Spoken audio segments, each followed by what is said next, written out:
తారయ. ఆయన ఏం చేస్తాడో తెలుసా అండి? ఆయనే వచ్చి చెయ్యిచ్చి లాగేస్తాడు. పడవచ్చి మిమ్మల్ని పట్టుకుపోయినట్టు, విమానం వచ్చి ఆకాశంలో తీసుకుపోయినట్టు, నూతిలో పడిన వాడిని తాడెట్టి పైకి లాగినట్టు, తను తినలేని వాడికి పల్చగా జామ కలిపి నోట్లో పోసి మింగించినట్టు తానే వచ్చి మిమ్మల్ని తాను పొందుతాడు. ఇలా పొందడానికి ఆయన కొన్ని స్థానాలు చెప్పాడు. అలాంటి వాళ్ళు అక్కడ చేరండి, నేను పొందుతానన్నాడు. అందులో కాశీపట్టణం ఉంది, విశ్వేశ్వర. అందుకని విశ్వేశ్వరుడు ఆయన ఏం చేస్తూ ఉంటాడు? తారయ. ఆయన సంసార సముద్రమును దాటిస్తాడు. ఎవరు సంసార సముద్రమును దాటలేకపోతున్నారో వాళ్ళు కాశీ వెళ్లి శరీరాన్ని విడిచిపెట్టేయడం అన్నది లోకంలో ఉంది. అలాగే అలా దాటలేకపోతున్నామనుకున్న వాళ్ళు కాశీయే వెళ్లి విడిచిపెట్టాలని లేదు. ఇక్కడ నిలబడి ఇక్కడ శరణాగతి చేసినా ఈశ్వరుడు ఉత్తర క్షణానుగ్రహాన్ని ప్రసరిస్తాడు. అది మీకు చేతనవ్వాలంతే. ఆయనకి అష్టమూర్తి అని ఒక నామం పరమేశ్వరుడికి. అష్టమూర్తి అంటే 8 మూర్తులుగా ఉండేవాడు అని. ఆయనకే అవ్యయ అని ఒక నామం. అవ్యయ అంటే మనందరం ఏ రకమైనటువంటి వికారములను అనుభవిస్తామో ఆ వికారములు ఆయన యందు లేనివాడు కాబట్టి అవ్యయ. మనం చూడండి, పుట్టినది మొట్టమొదటి వికారం అక్కడ ఉంటుంది. అసలు ఒక శరీరాన్ని తీసుకుని ఈ లోకంలోకి వస్తాం కాబట్టి పుట్టినది, పుట్టినది ఉన్నది, ఉన్నది పెరిగినది, పెరిగినది తరిగినది, తరిగినది మార్పు చెందినది, మార్పు చెందినది నశించిపోయినది. కానీ పరమేశ్వరుడికో ఈ వికారాలేమి ఉండవు.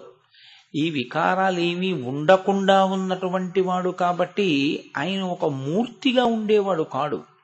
మూర్తి అన్న మాటని మీరు కొంచెం జాగ్రత్తగా అర్థం చేసుకుంటే, ఏది మీ కంటి చేత చూడడానికి వీలు కాదో, ఏది మీ భావం చేత ఊహించడం కూడా చాలా కష్టమో, అటువంటిది మీ మాంసనేత్రము చేత చూడడానికి వీలైనటువంటి రీతిలో ఒక రూపమును పొంది మీ ఎదురుగుండా వచ్చి కూర్చుంటే దానికి మూర్తి అని పేరు. ఈ మూర్తి అన్న పేరు మనకి ప్రత్యేకించి ఆంధ్రదేశంలో ఉభయ గోదావరి జిల్లాల్లో చాలా ఎక్కువగా కనపడుతుంది. సత్యనారాయణ మూర్తి అన్న పేరు. మూర్తి అంటే సత్యనారాయణ, సత్యమైనటువంటి వాడు, ఏ వికారములు లేనివాడు, ఎప్పుడూ ఉండేవాడు, శాశ్వతుడు, అచ్యుతుడు, నిరంజనుడు. అటువంటి వాడు నారాయణుడు సమస్త జీవులకు ఆధారమైన వాడు మీ కంటికి కనపడేటట్టుగా ఒక రూపమును దాల్చి అక్కడ కూర్చున్నాడు. మూర్తి. మూర్తి అని ఎక్కడ వాడినా అదే అర్థం. ఏది చూడడానికి కుదరదో, ఏది ఊహించడానికి కుదరదో అది ఒక రూపమును తీసుకుని కూర్చుని ఉంటే దాన్ని మనం మూర్తి అని పిలుస్తాం. అవ్యయ అష్టమూర్తి అంటే ఏ వికారములు లేనివాడు కాబట్టి పుట్టినవాడు కాడు, పుట్టినవాడు కాడు, ఒకనాడున్నవాడు కాడు, ఒకనాడు లేనివాడు కాడు, పెరిగేవాడు కాడు, తరిగేవాడు కాదు, నశించిపోయేవాడు కాడు, ఏ వికారములు లేనివాడు, ఎప్పుడూ ఉన్నవాడు, ఎప్పుడూ ఉండేవాడు. వాడు కనపడతాడా అంటే భక్తి బాగా పండిన వాళ్ళకి కనపడతాడు. కనపడడు అని సిద్ధాంతీకరిస్తే అంతకన్నా అన్యాయమైన మాట ఇంకోట్లేదు. మరి దర్శనం చేసిన ఋషులందరి మాట, ఆయన భక్తికి వశుడవుతాడు. కానీ సాధారణంగా ఆయనలో ఉన్నటువంటి చమత్కారం ఒకటి ఉంటుంది. ఆయన విశ్వేశ్వర, అవ్యయుడైనటువంటి వాడు. మీకు అసలు చూడడానికి వీలైన రూపంతో మీకు దొరికేది ఎక్కడ అంటే విశ్వేశ్వరుడిగానే దొరుకుతాడు ఆయన. కాశీ వెడితే విశ్వేశ్వరలింగాన్ని దర్శనం చేశామండి అంటూ ఉంటాం. విశ్వేశ్వరుడు అన్న మాటని మీరు కొంచెం జాగ్రత్తగా అర్థం చేసుకుంటే, ఆయన ఒకటి తయారు చేసి దాన్ని నడిపించేవాడు కాడు. ఇప్పుడు ఈ మైక్ ఉందనుకోండి, దీనికి ఒక యజమాని ఉండి, ఇది నడవడానికి లోపల ఒక విద్యుత్ శక్తి ఉంటే ఇది నడుస్తూ ఉంటుంది. అలా ఎవరు దీనిని కలిగి ఉన్నాడో ఆయన దీనికి ఈశ్వరుడు, ఆయన దీని యజమాని. విశ్వేశ్వరుడు అన్న మాటకి ఏమని అర్థం చెప్పుకోవాలప్పుడు? విశ్వమునకు ఈశ్వరుడై ఈ విశ్వమంతా తనదిగా కలిగిన వాడై ఉండాలి కదండి. అప్పుడు తనదిగా కలిగిన వాడై ఉండాలి అంటే అది వేరు ఆయన వేరు అయి ఉండాలి కదూ. ఈ లాల్చీ నాది, నేను దీనికి ఈశ్వరుడను. కాబట్టి ఈ లాల్చీ నాది అన్నప్పుడు లాల్చీ నేను కానుగా, లాల్చీ నాదిగా కలిగి ఉన్నాను. ఈ పంచ నాది కాబట్టి ఈ పంచ నాదిగా కలిగి ఉన్నాను. ఇచ్చేశారు కాబట్టి ఈ పళ్ళు నావి. కాబట్టి ఇప్పుడు ఈ పళ్ళకి నేను ఈశ్వరుడనై ఉన్నాను, నాదై ఉన్నవి ఈ పళ్ళు, వీటికి నేనే ప్రభుత్వం. నేను తినొచ్చు, ఒకరికి ఇచ్చేయచ్చు, ఆవుకి పెట్టేయచ్చు, నేను ఏమైనా చేయొచ్చు. నేను ఏం చేసినా దాన్ని ప్రశ్న చేసేవాళ్ళే ఉండరు. విశ్వేశ్వరుడు అన్న మాటలో కూడా విశ్వము ఈశ్వరుడు వేరుపడి ఉంటారా?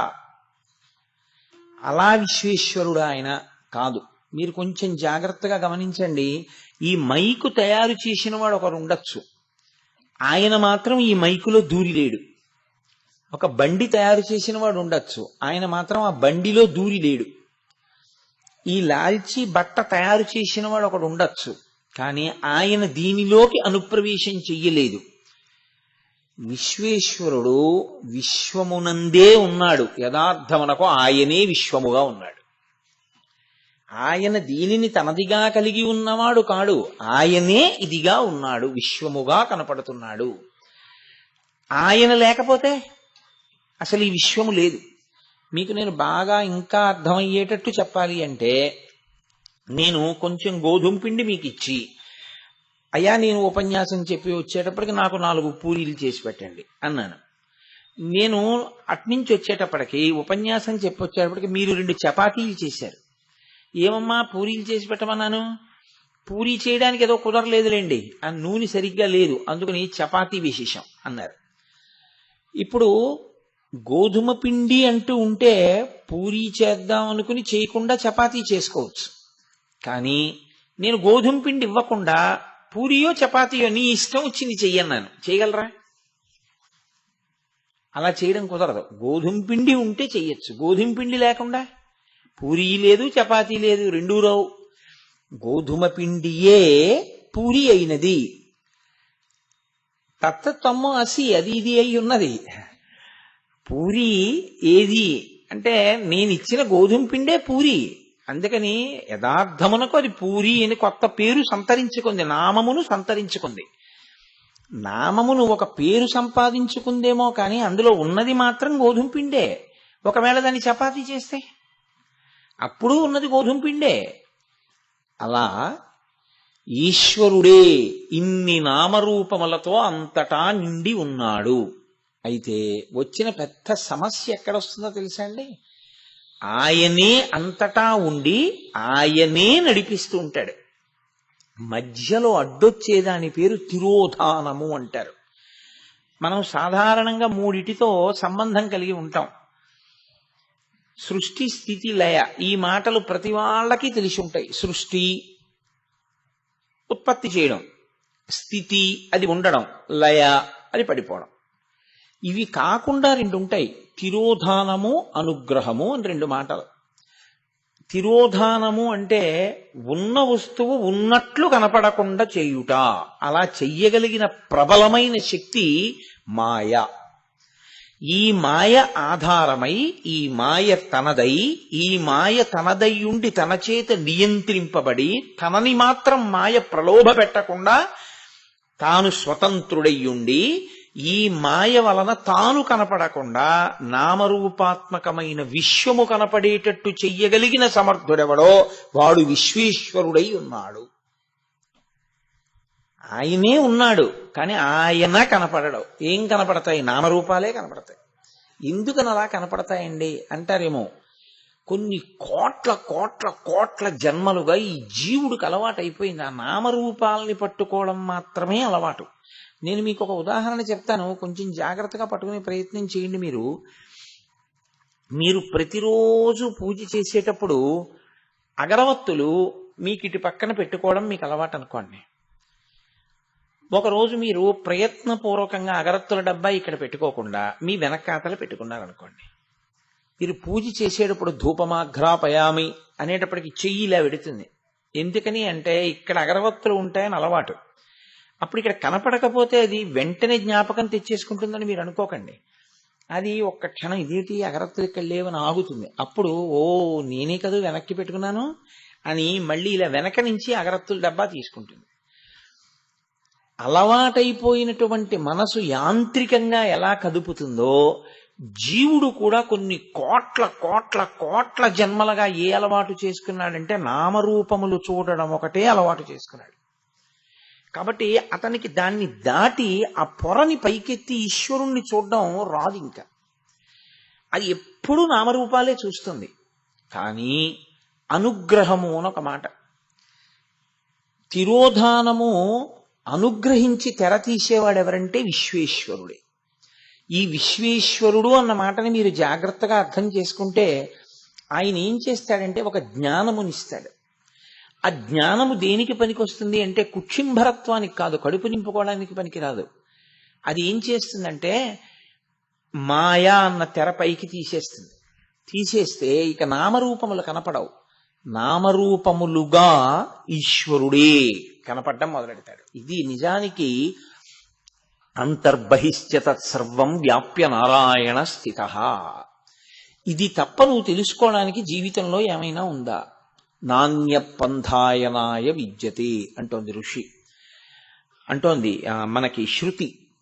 నీవు మోక్షమును పొందాలనుకుంటే, నువ్వు ఈశ్వరుల్లో కలిసిపోవాలి అన్నది నీ ధ్యేయమైతే, నువ్వు అలా ఈశ్వరుడిలో కలిసిపోవడానికి ఇంకొక మార్గం ఏదైనా ఉంది అని నువ్వు అనుకుంటున్నావేమో, ఇంకా ఏ మార్గము లేదు.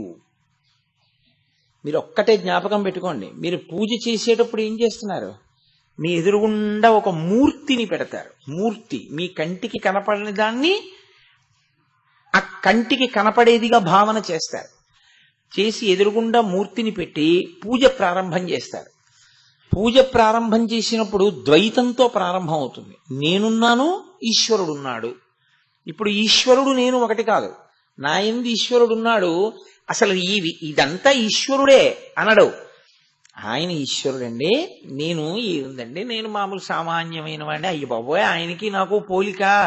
ఇప్పుడు ఆయన్ని విశిష్టుణ్ణి చేస్తాడు, తాను కించిజ్ఞుడవుతాడు, తాను చాలా తక్కువ వాడైపోతాడు. చిట్ట చివరికి ఏం చేస్తాడు? పూజంతా కూర్చుని చేసేస్తాడు. ఆ మంత్రపుష్పం చెప్తున్నాం అంటాడు. చేత్తో పువ్వులు పట్టుకుని లేచి నిలబడతాడు. లేచి నిలబడి ఇప్పుడేం చెప్తాడు? నాణ్యపంథాయనాయ విద్యతే, బాగా తెలుసుకో, ఇది నిజానికి నిన్ను నువ్వు తెలుసుకుని జ్ఞానమును పొంది మోక్షమును పొందడానికి హేతువిది కాదు. నువ్విలా చేసినంతకాలం నీకసలు ఈశ్వరుడు తెలియబడడు. ఎక్కడున్నాడు ఈశ్వరుడిని నువ్వు అనుకుంటున్నావు? అంతర్బహిశ్చ తత్సర్వం వ్యాప్య నారాయణ స్థిత. లోపల బయట అంతటా ఆయన తప్ప వేరొకడు లేడు, ఈశ్వరుడే ఉన్నాడు. ఇప్పుడు అంతర్బహిశ్చ తత్సర్వం అంటే మైనస్ నువ్వా? నీతో కలిపి ఈశ్వరుడు. ఇప్పుడు ఎక్కడున్నాడు ఈశ్వరుడు అనాలి? అక్కడున్నాడనాలా, ఇక్కడున్నాడనాలా? ఇక్కడే ఉన్నాడు. ఇక్కడుంటే ఎక్కడున్నాడు? నీవారస్సూకవత్తన్వి పీతాభాస్వత్యనూపమా. ఇక్కడే హృదయ పద్మాన్ని ఇలా తిరగవేస్తే అది యోగము చేత చూడగలిగినది. దాని చివర ఉండేటటువంటి నిప్పురవ్వ ఎలా వెలుగుతుందో దాని ప్రకాశం కనపడుతుంది. అక్కడ వెలుగుతున్నాడు. ఆయనకి నిజానికి ఏ పేరు లేదు. సబ్రహ్మ సశివ సహరి సేంద్ర సోక్షర పరమస్వరాట్. నువ్వు ఏ పేరు పెట్టి పిలువు, పలకడానికి అది సిద్ధంగా ఉంది. అది వెలుగుతోంది. అదే ఈశ్వరుడు. ఇప్పుడు ఏం చేస్తున్నావు? నీకు నువ్వే తిరుగుతున్నావు. నువ్వు పెట్టిన పూజామందిరానికి తిరగవు, సింహాసనానికి తిరగవు, నీ చుట్టూ నువ్వు తిరుగుతావు. నీ చుట్టూ నువ్వు తిరిగితే ఈశ్వరుడి చుట్టూ నువ్వు తిరిగేసినట్టే. ఆత్మ ప్రదక్షిణ నమస్కారాన్ని సమర్పయామి. ఇది జ్ఞానము. ఈ జ్ఞానమును విశ్వేశ్వరుడు మీకు అనుగ్రహించిన నాడేమవుతుందంటే, అందుకే కాశీపట్టణము మోక్షస్థానము అంటారు. మోక్షస్థానము అన్న మాటకు అర్థం ఏమిటి? మళ్ళీ రాకుండా ఆయనలో కలిసిపోవడం. మళ్ళీ రాకుండా ఆయనలో కలిసిపోవడం నీ వల్ల నీకు సాధ్యం కాకపోతే చిట్ట చివర దాన్ని ఆయన సాధ్యం చేసేస్తాడు. అక్కడ కాశీలో ఆయన ఏం చేస్తాడంటే, నీ వల్ల కాలేదు, నువ్వేం చేశావంటే ఆయన ఉన్న చోటుకి వెళ్ళి కూర్చున్నావు. చూడండి, కొంతమంది ఏం చేస్తారు, ఎన్ని కాగితాలు పెట్టినా పనవలేదు, అన్నం మానేసి అక్కడికి వెళ్ళి కూర్చుంటారు ఆయన దగ్గర. ఆయన కార్యాలయం ముందే నిరాహార దీక్షలో కూర్చుంటారు. కూర్చుంటే ఆయన ఏం చేస్తాడు, ఇదేంటే నా ఆఫీస్ ముందుకు వచ్చి ఇలా కూర్చున్నావు, అన్నం తినకుండా ఏమైంది నీకంటాడు. అయ్యా 15 అర్జీలు పెట్టాను, మీరు చూడలేదు, ఉండి ఇప్పుడు చూస్తాను అని గబగబా పిలిచి ఆర్డర్ చేతిలో పెట్టడం ఏదో చేస్తారు కదా. అలా నేను విసిగిపోయాను, ఎన్నో జన్మలు ఎత్తాను, నేను సాధన చేయలేకపోతున్నాను, నాకు కుదరట్లేదు. మళ్ళీ ఇప్పుడు ప్రాణోత్క్రమణం అయిందంటే మళ్ళీ నువ్వు ఎక్కడికో తీసుకెళ్లి పెడతావు, అప్పుడు ఈ పాటి జ్ఞానం కూడా ఉంటుందో ఉండదు. అందుకని కాశీ వచ్చేసి ఉంటాను, నువ్వు అభయం ఇచ్చావు కదా, నన్ను పైకి ఎత్తేసి నాకు మోక్షం ఇచ్చేసి నీలో కలిపేసుకో. కాశీ పట్టణంలో పడిపోతే కలుపుకుంటాను అని ఆయన మాట ఇచ్చాడు, అందుకని కాశీ పట్టణం వెళ్ళి పడిపోతాడు. పడిపోతే ఇప్పుడు ఆయన ఏం చేస్తాడు, తనలో కలుపుకుంటున్నాడు. కలుపుకోవలసిన కర్తవ్యాన్ని తనదిగా తీసుకున్నాడు ఈశ్వరుడు. విశ్వేశ్వరుడై మాయా అన్న తెర పైకెత్తుతాడు. పైకెత్తితే నామరూపములు కనపడడం మానేసి అంతటా ఈశ్వరుడే కనపడడం ప్రారంభమవుతుంది. అలా ఈశ్వరుడే కనపడము అన్న మాట నేను నోటితో చెప్పినంత తేలిగ్గా ఉంటుందని మాత్రం మీరు అనుకోకండి. అది జన్మజన్మాంతర పుణ్యకార్యాల వల్ల ఈశ్వరానుగ్రహం చేత పరమేశ్వరుడు ఒకనాడు జ్ఞానం ఇస్తాడు. ఆ జ్ఞానం ఇచ్చిన నాడు ఇంకసలు శత్రుమిత్ర భేదం కాని, లోకంలో ఏ వస్తువు పట్ల భేదం కాని ఉండదు, అన్నిటి యందు ఈశ్వరుడు కనపడతాడు. అప్పుడు ఏమవుతుందంటే మిమ్మల్ని పొడవడానికి వచ్చిన వాళ్ళు ఈశ్వరుడు కనపడతాడు, పొడుస్తున్న శూలంలో ఈశ్వరుడు కనపడతాడు, కొడుతున్న వాళ్ళు ఈశ్వరుడు కనపడతాడు. అప్పుడు పొడుస్తున్నానని పొడిచేవాడు అనుకుంటాడు, పొడవబడుతున్నవాడు ఈశ్వరుడే శూలంలో కనపడి వాడు నమస్కరించి సంతోషించి గంతులేస్తాడు. అది చాలా కష్టం. అందుకే విశ్వేశ్వరానుగ్రహమును పొందినటువంటి జ్ఞాని లోకమునకు పిచ్చివాళ్ళ కనపడతాడు. పిచ్చా వెర్రే ఏమిటి అలా ఉన్నాడేమిటంటారు. మనం ఉన్నట్టు ఆయన ఉండడు, ఎందుకంటే మనకి నామరూపాలు కనపడతాయి, ఆయనకి అది కనపడదు, ఆయనకి ఈశ్వరుడు కనపడతాడు. మీరు చూడండి, ప్రహ్లాదోపాఖ్యానంలో ప్రహ్లాదుణ్ణి రాక్షసులు శూలాలు పెట్టి పొడవడానికి వచ్చారు, పొడి చేస్తున్నారు. పొడి చేస్తుంటే ఏం చేయాలండి, సహజంగా లోకంలో ఎవ్వరికైనా ఎన్ని ఉపన్యాసాలు చెప్పనివ్వండి, లోపల అనుభవం అన్నది ఏర్పడినప్పుడు ఏమవుతుందంటే అలా శూలం పెట్టి పొడుస్తుంటే ఇలా చేతులు అడ్డు పెట్టుకుంటాడు కదండి. కనీసం ఆయన ఏం చేశాడు, తన్ను నిశాచరుల్ పొడవ దైత్యకుమారుడు మాటిమాటికో పన్నగశాయివో ధనుజభంజనావో జగదీశావో సర్వాపన్న శరణ్య అనుచు నుతించు కాని తాకందుల నీరుతాడు భయకంప సమేతుడు కాడు భూవరా. ఆయనకేం కనపడుతోంది, పొడి చేస్తున్న శూలంలో ఈశ్వరుడు కనపడుతున్నాడు, ఎదురుగుండా వచ్చిన రాక్షసుల్లో ఈశ్వరుడు కనపడుతున్నాడు. ఆనందంతో ఆయన సంతోషంతో ఓ పన్నగశయన, ఓ శేషసాయి, ఓ శ్రీ మహావిష్ణు, ఓ నారాయణ అంటున్నాడు. అలా అన్నవాడిని మీరేం చేస్తారు, ఆయన అంతటా ఈశ్వరుడు ఆయనకి దర్శనం అవుతుంటే ఉన్నది ఈశ్వరుడే. అందుకే చచ్చిపోనన్న హిరణ్యకశిపుడు చావకుండా ఉండడం కుదరలేదు. అసలు ఎప్పుడు చావనన్న మాట అనని ప్రహ్లాదుణ్ణి ఎంత చంపుదామన్నా చంపడం కుదరలేదు. కారణం ఏమిటంటే ఆయనకి హిరణ్యం కనపడింది లోకంలో, అంటే నేను అనుభవించాలి దాచుకోవడం వచ్చింది, చచ్చిపోయాడు. అంతటా ఈశ్వరుడు కనబడ్డాడు, సావు నుండి పైకెక్కేశాడు. వీడిని ఎలా చంపడం అని ఇచ్చాడు హిరణ్యకశిపుడు. అది విశ్వేశ్వరానుగ్రహము అంటారు. ఆయన అనుగ్రహం కలిగిందనుకోండి, అటువంటి సమున్నతమైన స్థితికి వెళ్ళిపోతాడు. అందుకే పూర్వకాలంలో కాశీపట్టణం వెళ్ళనటువంటి వాళ్ళన్న వాళ్ళు ఎవ్వరూ ఉండేది కాదు. ఒక స్థితిలో ఏం చేసేవారంటే, గృహస్థాశ్రమంలో ఇంకా చూసేశాను మనవణ్ణి అనుకుంటే ఆ రోజుల్లో అరణ్యం బట్టి కాశీ వెళ్ళిపోవడమే. కాశీ వెళ్ళిపోతుండగా చనిపోయినా చాలు, కనీసం వచ్చే జన్మలో ఉన్న కాశీ దర్శనం అవుతుంది తప్ప అసలు కాశీ వెళ్లకుండా బతకడం అన్న మాట లేదు. కాశీ వెళ్ళిపోతానంతే. కాశ్ అంటే ప్రకాశం, ఈశ్వరుడే ఉంటాడు అక్కడ.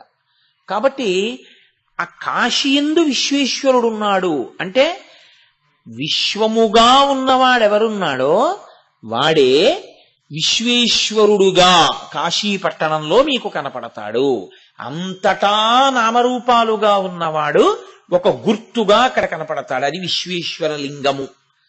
అందుకని ఆయన ఏమిటి, ఇదంతా తనదిగా కలవాడంటే వేరై ఉన్నవాడు కాకుండా తాను వీటిగా ఉన్నవాడు, కానీ తాను కనపడనివాడు, తాను మాయా అన్న పొరని పైకెత్తితే తాను కనపడేవాడు, ఇన్ని శక్తులు తన యందు నిబిడీకృతమైన వాడు కాబట్టి విశ్వేశ్వరుడు.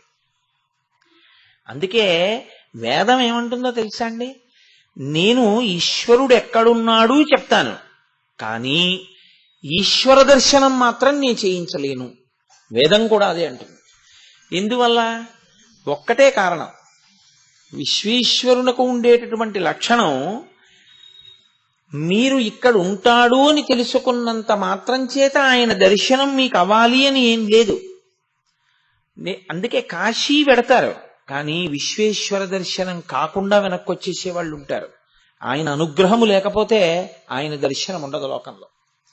ఒక్క ఈశ్వరుడి విషయంలో మాత్రం అందుకే ఎప్పుడూ ఏమనాలో తెలుసా అండి?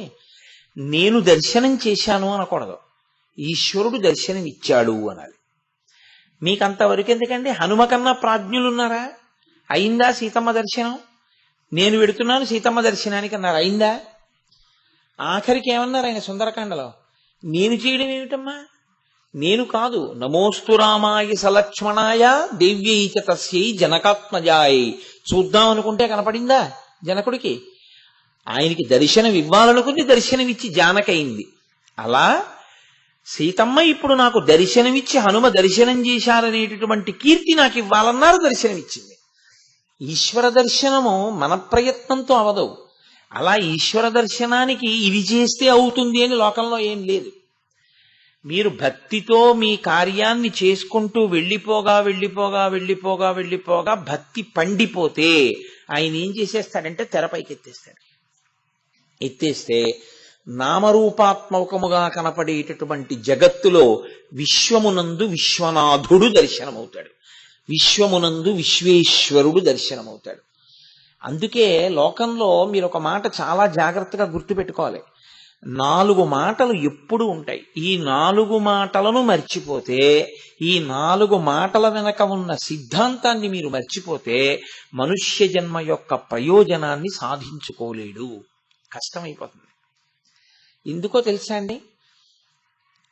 1 తను, 2 కరణ, 3 భువన, 4 భోగ. ఈ 4 వల్లే దీక్షలు వస్తాయి. 1 తను, తను అంటే ఈ శరీరం. కరణ అంటే పంచేంద్రియాలు, మనస్సు, చిత్తము, బుద్ధి, అహంకారము. భువన బయట ఉన్నటువంటి సమస్తమైనటువంటి భువనము అంటే ఈ ప్రపంచమంతా. భోగ అంటే అందులోని సుఖస్థానములు, సుఖస్థానము దుఃఖస్థానము కూడా. 4 ఈశ్వరుడు ఎప్పుడూ ఇస్తూ ఉంటాడు. మీరు ఎప్పుడూ ఇది గుర్తుపెట్టుకోవాలి. నీకు శరీరం ఒక్కటి ఇచ్చి విడిచిపెట్టడు ఆయన, 4 ఏకకాలమును అందిస్తూ ఉంటాడు. అది విశ్వేశ్వర సిద్ధాంతం అంటే. విశ్వేశ్వరుడు అన్న మాటని చాలా జాగ్రత్తగా మీరు పట్టుకోవాల్సి ఉంటుంది. 1 తను, నాకు ఈ శరీరం ఇచ్చాడు, మీకు ఆ శరీరం ఇచ్చాడు, వాళ్ళకి ఆ శరీరం ఇచ్చాడు, దీనికి ఈ శరీరం ఇచ్చాడు, దానికి ఆ శరీరం ఇచ్చాడు, దీనికి ఈ శరీరం ఇచ్చాడు, దీనికి ఈ శరీరం ఇచ్చాడు, దీనికి ఈ శరీరం ఇచ్చాడు. ఆయన ఇన్ని శరీరములను ఇచ్చాడు. తను, ఇందులో ఈ శరీరము నాకు కావాలని నేను అడిగితే వచ్చిందా? మీరు ఒక్కటే కొంచెం జ్ఞాపకం పెట్టుకోవాలి. నేను ఇలా పుడతాను, నేను ఇంత పొడుగ్గా ఉండాలి, నేను ఇంత లావుగా ఉండాలి, నేను ఇలా ఉపన్యాసాలు చెప్పాలి, నేను ఇలా ఉండాలి అని నేనేమైనా అడిగానా ఈశ్వరుణ్ణి? నేనేం అడగలేదు. నేను అడిగింది నిజమైతే చాలా మంది తమకు ఇష్టమైన వాళ్ళు ఎలా ఉంటారో అలా ఉండేవారు ఈ పాటికి కాదు. కానీ అలా ఎందుకు లేరు? ఇది మనం తెచ్చుకున్నది కాదు, ఈశ్వరుడు ఇచ్చింది. దీనిలో కరణమును కూడా ఆయనే పెట్టాడు. మనోబుద్ధి చిత్తాహంకారములను, జ్ఞానేంద్రియములను, భువనమును ఆయనే పెట్టాడు, భోగమును ఆయనే పెట్టాడు.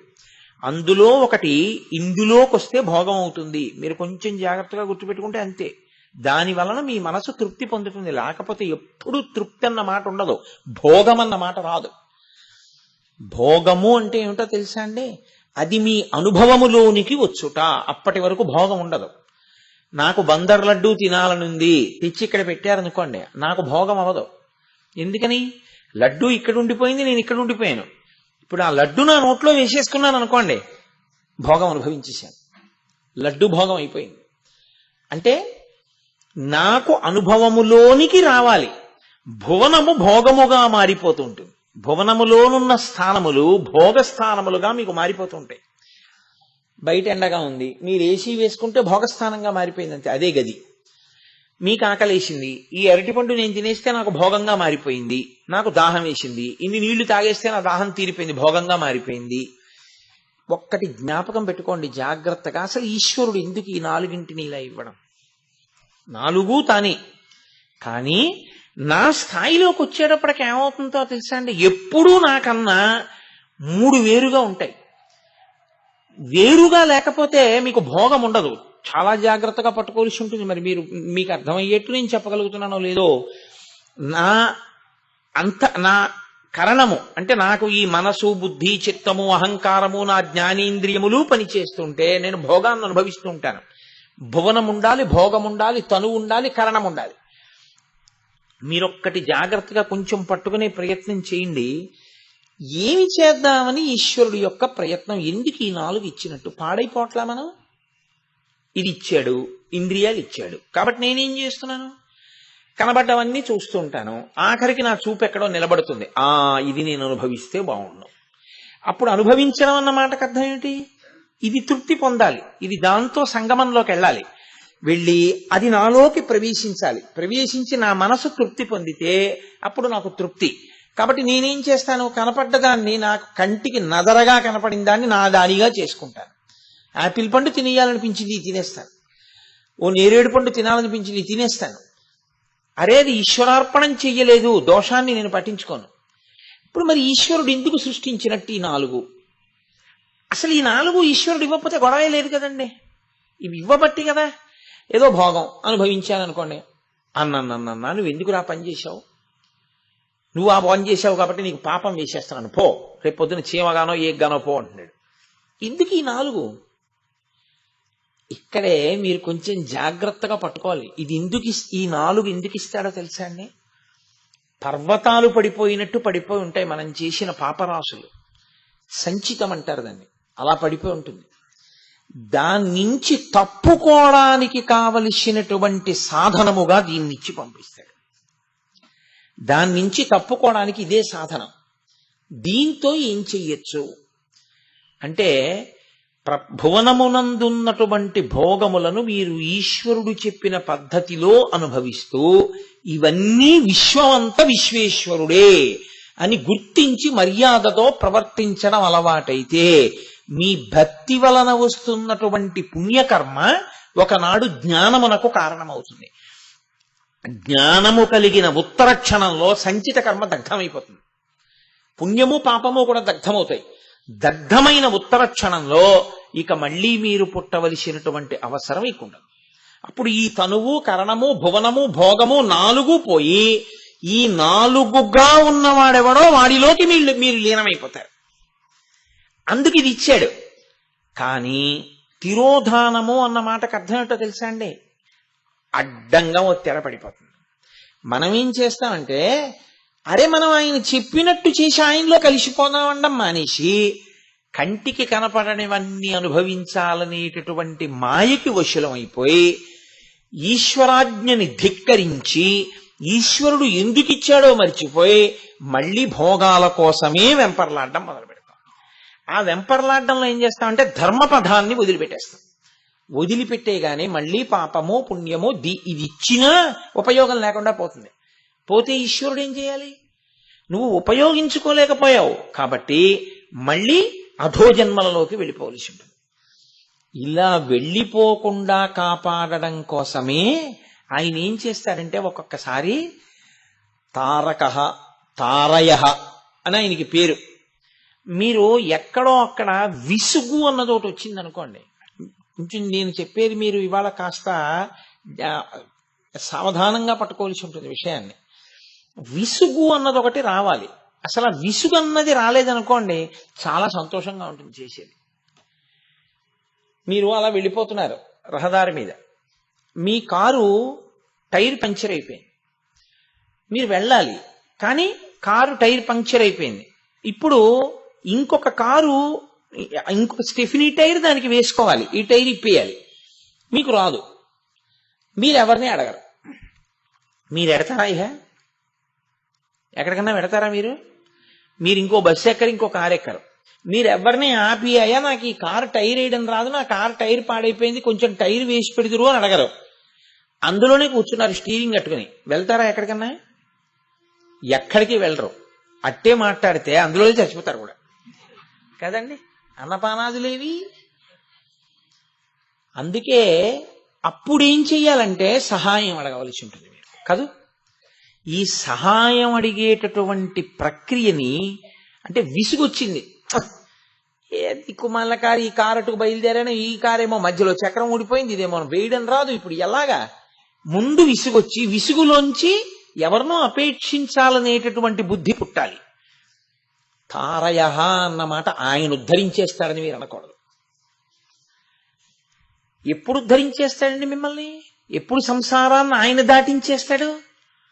మీకు దాటడం రాకపోతే, రాదని మీరు ముందు ఒప్పుకోవాలి కదండి. 10 మంది గంగానది ఒడ్డుకి వెళ్ళారండి. 3 బట్టలు ఇప్పేసి ఓ ప్లాస్టిక్ కవర్లో పెట్టేసుకుని, ఓ తాడేసి కట్టేసుకుని ఈదుకుంటూ వెళ్ళిపోతున్నారండి.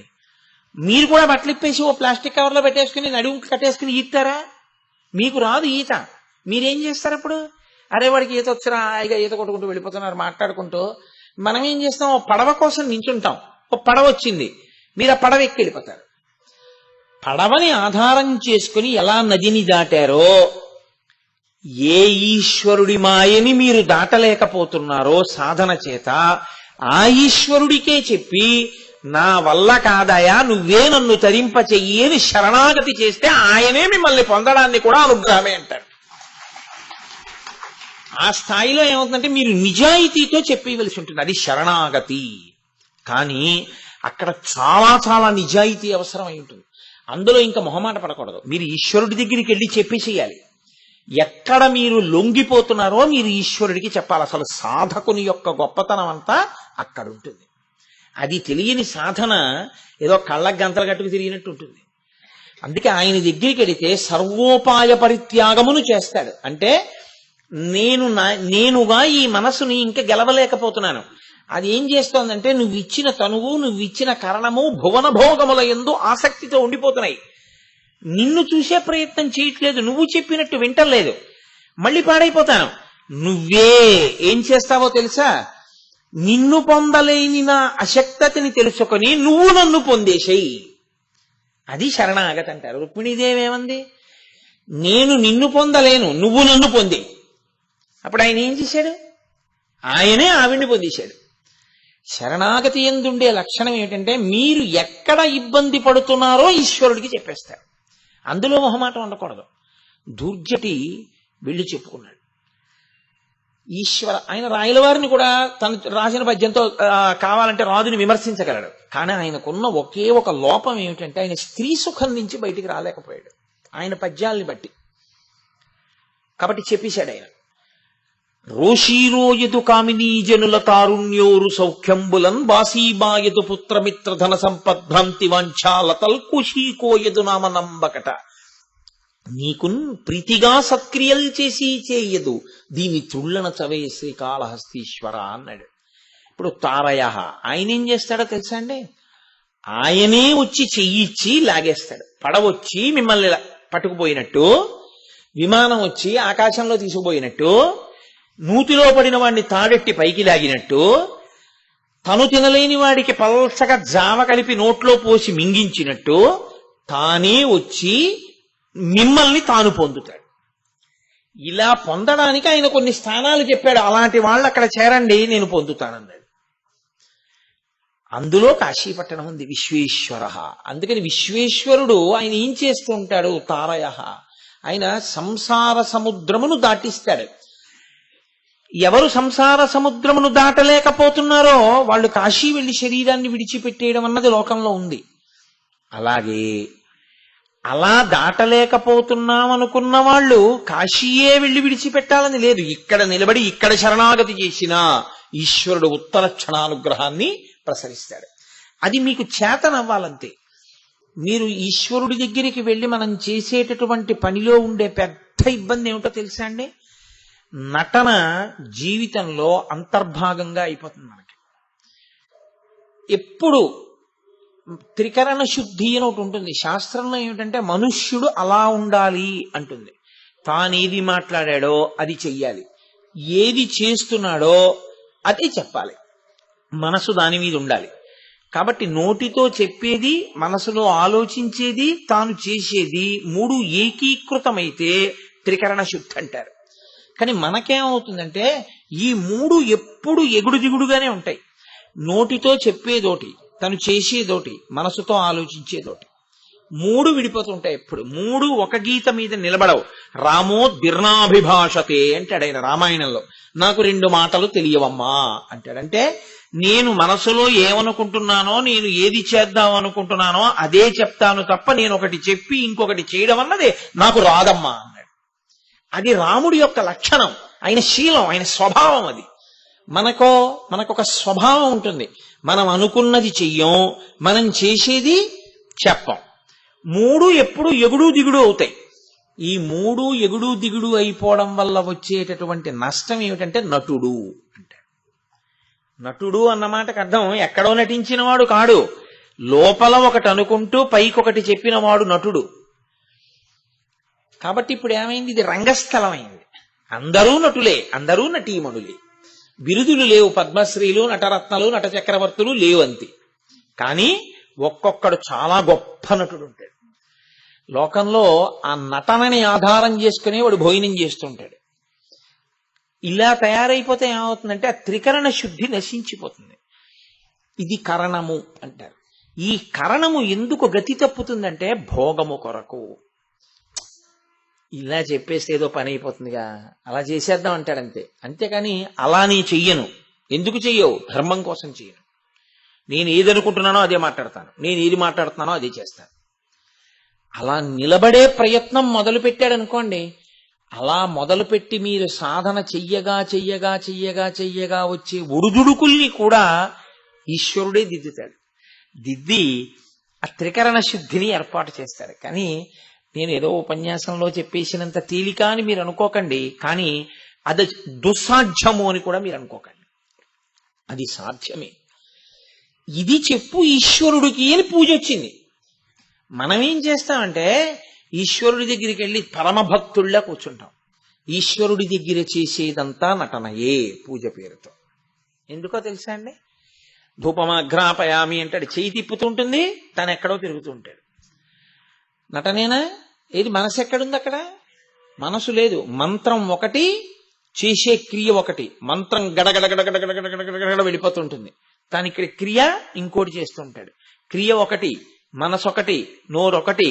ఈశ్వరుడి దగ్గర కూడా నటుడవే. ఈశ్వరుడి దగ్గర కూడా నీవు పూజ చెయ్యట్లేదు. నువ్వు పూజ అంటే త్రికరణ శుద్ధితో అక్కడ నిలబడగలిగితే ఈశ్వరుడు నిన్ను అనుగ్రహిస్తాడు. అందుకే అసలు పూజ అన్న మాటకు అర్థం ఏంటో తెలుసా అండి? ఈశ్వరుడితో మాట్లాడుకోవడమే పూజ. మా నాన్నగారంటే నాకు చాలా పూజ్య భావన అంటే అర్థం ఏమిటి? నాన్నగారండి ఫలానా వారు పెళ్లికి రమ్మని పిలిచారు, కానీ నేను అప్పుడు విశాఖపట్నంలో ఉపన్యాసంలో ఉంటాను, నేను వెళ్ళాలంటారా నాన్నగారండి అని అడిగాను అనుకోండి. మా నాన్నగారు అలా కాదు, ఆయన మనకి చాలా ఆత్మీయుడు, ఆయనకున్నది 2 కూతుళ్ళు. ఒక కూతురు పెళ్లి ప్రారంభం చేసినప్పుడు నీతో చెప్పాడు, మొదలు పెట్టాను వెతకడం అని. చాలా కోరుకున్నాడు, నేనో నువ్వో వెళ్ళాలనుకున్నాడు. నేను పెద్దవాడిని అయిపోయాను, రాలేను. నువ్వు కూడా వెళ్ళకపోతే ఆయన ఎంత నొచ్చుకుంటాడు? ఆయన అంత పెళ్లి చేసుకున్నా ఆయన అస్తమానం అదే తలుచుకుంటాడు, మనం రాలేదు మనం రాలేదు మనం రాలేదు. కాబట్టి ఏం పర్వాలేదు, వచ్చే సంవత్సరం ఆ ఒక రోజుకి 10 రోజులు ఇద్దుగాను, ఆఖరి రోజు ఉపన్యాసం రద్దు చేసి నువ్వు ఆ పెళ్లికి వెళ్ళు అంటారు నాన్నగారు. అంటే నాన్నగారండి అయితే మీరు చెప్పినట్టు చేస్తాను. ఇప్పుడు నా స్వబుద్ధి లేదు, నేను వెంటనే ఆయనకి ఫోన్ చేసి ఆఖరి రోజు ఉపన్యాసానికి నేను రావట్లేదు.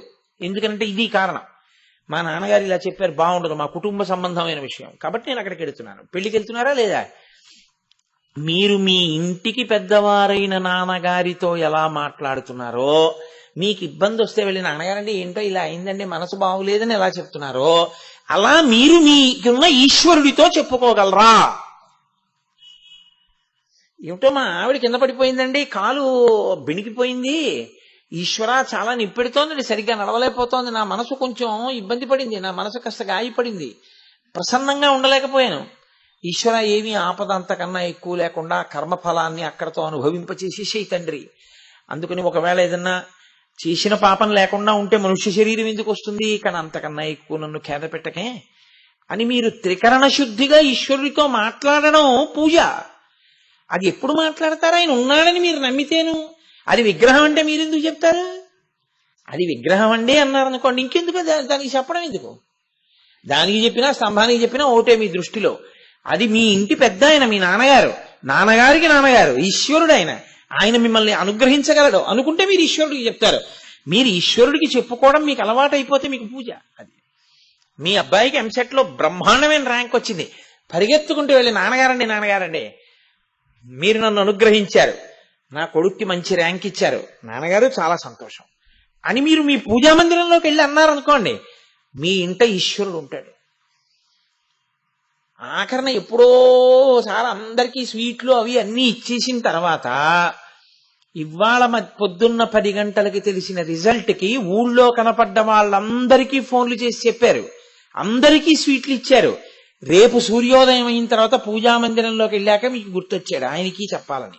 అప్పుడు కూడా ఉంటుందో ఉండదో, ఇంకా వాళ్ళకి చెప్పలేదు వీళ్ళకి చెప్పలేదు అనుకుంటూ అక్కడ కూర్చున్నారు, కానీ ఆయనకి చెప్పింది లేదు. మీ అబ్బాయి ఇంట్లో శుభకార్యం అవుతూ మీకు ముందు చెప్పడం మానేస్తే అంత నొచ్చుకుంటున్నారే, ఇన్ని శుభాలను ఇస్తున్న ఈశ్వరుడి గదిలోకి వెళ్ళి చెప్పడం మీకు ఎందుకు అలవాటు కాలా? ఆ త్రికరణ శుద్ధి అక్కడ ఉంటుంది. ఉన్నాడన్న భావన ఒకటి మీకుంటే మీరు ఆయనతో సమన్వయం కాగలరు, మీరు ఆయనతో మాట్లాడగలరు. ఆయన కోరేది అది. నాతో మాట్లాడు ఆర్తో జిజ్ఞాసురర్థార్థి జ్ఞానీచ భరతర్షభ, నాతో మాట్లాడవాయా, నన్ను అడుగు నేను తీరుస్తాను. అలా నేనున్నానని నమ్మినప్పుడు ఏం చేస్తావు? బాగుండదు, నాన్నగారు ఇంట్లో ఉన్నారని చెప్పి చెయ్యకూడదు కూడా చేయకుండా ఉంటావు కదూ. నాన్నగారిని సలహాలన్నీ అడిగి నాన్నగారు ఇంట్లో తిరుగుతూ ఉండగా తప్పుడు పనులు ఎలా చేస్తావు? ఇంట్లో చేయలేవు, బయట చేయలేవు. నాన్నగారి గౌరవం పాడవుతుంది. నాన్నగారికి చెప్పేస్తారు ఎవరో వెళ్ళి, నాన్నగారికి తెలియకుండా ఉండదు, తెలిసిపోతుంది. అంటే నువ్వు చేస్తావా? ఈశ్వరుడు అన్ని చోట్ల ఉండి చూస్తున్నాడు అన్నప్పుడు నువ్వు ఎలా చేస్తావు తప్పు పని? చెయ్యకుండా ఉండగలుగుతావు. ఇవన్నీ పొరపాట్లు ఎందుకు వస్తాయో తెలుసా అండి? విశ్వేశ్వర నామం అర్థం కాకపోవడం వల్ల వచ్చింది. అరే మా ఇంట్లో టేబుల్, మా ఇంట్లో కుర్చీ, మా ఇంట్లో టీవీ కూడా ఆయనే ఉన్నాడు. ఆ టీవీలో నేను చూడకూడదు ఏదైనా చూస్తే ఆ టీవీలో ఉండి చూస్తున్నవాడిగా, చూస్తున్న కన్నుగా నువ్వు ఏది చూడకూడదో చూస్తున్నావని ఆయన కనిపెట్టేస్తాడు. అది నువ్వు వద్దు నేను చూడను అన్నారనుకోండి, అప్పుడు మీరు అనుగ్రహింపబడ్డారు. ఈశ్వరుడు పొంగిపోతాడు ఆ పూజకి. నాన్నగారి దగ్గరికి వెళ్ళి నాన్నగారికి పోల్దండ వేసి ఇంత అంచు పంచపట్టుకు వెళ్ళిపోయి ఇచ్చేసి నాన్నగారు చెప్పింది ఒక్క పని చేయకపోతే నాన్నగారు సంతోషిస్తారా? మీరు నాన్నగారికి ఏమీ ఇవ్వకపోయినా ఏం చేసినా నాన్నగారిని అడిగి నాన్నగారు ఏం చెప్తారో అదే మీరు చేయడం మీకు అలవాటైతే నాన్నగారు మీ ఇంట్లోనే ఉంటారు. మీరంటే పొంగిపోతారు కదండి. అది పూజ. ఆ స్థితికి ఎప్పుడు వస్తారు? విశ్వేశ్వర అన్న నామము బాగా అర్థమైతే అప్పుడు ఆయన ఏం చేస్తాడు? తారయ. ఆయన మిమ్మల్ని ఏ సంసారమునందు ఉంచాడో ఆ సంసారము నుండే ఆయన పైకి కూడా ఎత్తేస్తాడు. అందుకే క్షీరసాగర మథనం చేస్తే ముందు హాలాహలమే రావాలి. ఎందుకు రావాలో తెలుసా అండి? అసలు ముందు సంసారము నుంచి గట్టెక్కాలి అనుకున్నవాడు సంసారంలో ముందు విషాన్నే చూడాలి. అందులో కామక్రోధ లోభ మద మోహమాత్సర్యాలు లేకుండా ఉంటే అది అమృతం అయిపోలేదండి సంసారం. అందులోంచి గట్టెక్కడం ఎందుకు? అందులోనే పడి ఉండొచ్చు. అందులో విషం ఉంది, కానీ విషం ఉంది అని ఎప్పుడు తెలుస్తుంది? ఆ విషం మీకు ఒకసారి తగలాలి. తగిలి అమ్మో నాకు ఇది వద్దని మీరు అనగలగాలి. అది చాలా బాగుంది అనుకుంటే ఇంకెవడేం చేస్తాడు? అక్కడే ఉంటారు. అమ్మో ఇది విషం అండి నాకు వద్దు అని అనగలిగితే ఎత్తడానికి ఆయన ఉన్నాడు. నాకు చాలా బాగుంది మాస్టర్, మీరు జోక్యం చేసుకోకండి అంటే అయితే అనుభవించు అంటాడు కదా. ఇది మీ యందు రావలసిన భావన. ముందు మీ యందనగా మీ యందు కాదు, నా యందు రోజు చెప్తున్నాను. కాబట్టి ఈ స్థితి లోపల కలిగితే విశ్వేశ్వర మీకు అన్వయం అవుతుంది. అప్పుడు ఎక్కడో కాదు ఈశ్వరుడు ఇక్కడున్నాడు అన్న భావన స్థిరపడి ఈశ్వరుని యందు ప్రవేశిస్తాడు. ఇదే ఆయనే తారయ. అప్పుడు పైకెత్తి తనలో కలుపుకుంటాడు కూడా.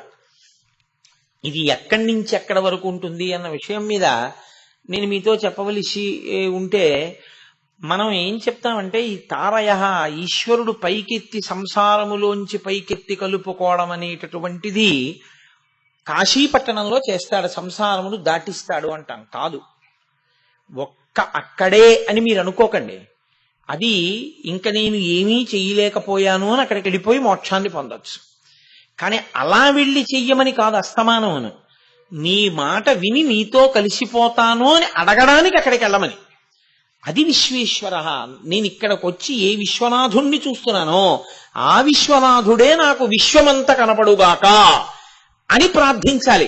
అందుకే అందరూ అక్కడికి వెళ్ళి పరమశివుడికి అభిషేకం చేసి కోరికలు కోరి అమ్మవారి దగ్గరికి వెళ్ళి నేను బతికున్న నాళ్ళు అన్నం కావాలంటే ఒక్క శంకరాచార్యుల వారు మాత్రం ఏమన్నారు? జ్ఞాన వైరాగ్య సిద్ధ్యర్థం భిక్షాం దేహీ చ పార్వతి మాతా చ పార్వతీదేవి పితాదేవో మహేశ్వర బాంధవ శివభక్తాశ్చ స్వదేశో భువనత్రయం అన్నారు. అమ్మా నేను అన్నం ఒక్కటే అడగట్లేదు, తిన్న అన్నము వలన నాకు జ్ఞానము రావాలి. జ్ఞాన వైరాగ్య సిద్ధ్యర్థం భిక్షాం దేహీ చ పార్వతి. నాకు జ్ఞాన వైరాగ్యములనియమ్మా. ఇలా ఎన్నాళ్ళు ఈ శరీరాలతో ఉండిపోమంటావు నన్ను? అలా ఉంచద్దు. జ్ఞాన వైరాగ్యములను కూడా ఇయ్యి. ఇందులో ఉన్న నేనని తెలుసుకుని ఇది పడిపోతున్నప్పుడు బెంగ పెట్టుకోకుండా విశ్వేశ్వరుని యందు కలిసిపోగలిగిన శక్తిని నువ్వు కృప చెయ్యి. ప్రకృతి స్వరూపానివి నువ్వు కాబట్టి తల్లి. ఎందుకని ఇదంతా శరీరం అంతా అమ్మవారు, లోపల ప్రవేశించినది అయ్యవారు. ఈ మైక్ అమ్మవారైతే లోపల ఉన్న కరెంటు ఈశ్వరుడిలాగా. కాబట్టి అమ్మా ఆ జ్ఞాన వైరాగ్యములని అని శంకర భగవత్పాదులు అడగలేదు. అలా అడిగి వచ్చిన వాడు ఎవరున్నాడో వాడు ఎక్కడున్నా తరింపబడతాడు, తరింప చేస్తాడు ఈశ్వరుడు. ఆయన అలా అనుగ్రహిస్తాడు. అది అంతర్లీనమై ఉంటుంది. ఆ ప్రవాహము అంతర్లీనమై పైకెత్తుతాడు. అందుకే మీకు కాశీపట్టణంలో శరీరం పడిపోయినటువంటి జీవులకి పడిపోతుండగా ఎలా అయితే తారకాన్ని పరమేశ్వరుడు వెళ్లి కుడి చెవిలో చెప్తాడో అలా చెప్పేటటువంటి ఇంకొక ప్రాంతం ఏదో తెలుసా అండి? దక్షారామం. దక్షారామంలో పరమేశ్వరుడు ఎవరి శరీరమైనా దక్షారామ క్షేత్రంలో పడిపోతే వాళ్ళు ప్రార్థన చేశారా చెయ్యలేదా చూడడు. ఆ ప్రదేశం అటువంటిది. నేను మీతో అన్నానే కార్యాలయం ముందు కూర్చున్నట్టు అని. ఆ ప్రదేశమునకు ఆ పవిత్రత. దక్షారామం వెళ్లి పడిపోయినటువంటి వాళ్ళు ఎవరైనా ఉంటే, పడిపోవడం అంటే అక్కడ ఆత్మహత్యలు చేసుకోమని కాదు. అందుకే శాస్త్రం ఏమైందో తెలుసా అండి? ఎవరిని అనుగ్రహిస్తాడు భీమనాథుడు అని అడిగారు. అడిగితే దక్షవాటిక గృహపతి భీమనాథుడు భీమనాయకుడు.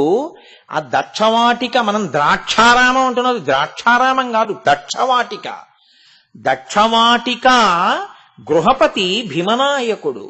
ఆ దక్షవాటిక అయినటువంటి దక్షారామ క్షేత్రానికి అధిపతి గృహస్థ అయినటువంటి ఆ భీమనాయకుడున్నాడే ఆయన కీట పతంగ సరీసృపాళికిన్, దోమలకి రెక్కల పురుగులకి పతంగములు అంటే పక్షులకి సరీసృపాళికిన్ ఆ పావులకి కూడా ప్రాణోత్క్రమణమైపోయేటటువంటి సమయంలో సహజ జహత్ సమీర సంకట కాలమునందు సహజ జహత్ అంటే పైకి లేచిపోవడం, సమీర అంటే వాయువు, సంకట కాలము అంటే ఊపిరి లోపలికి వచ్చి పైకి వెళ్ళిపోతే సంతోషంగా ఉంటుంది.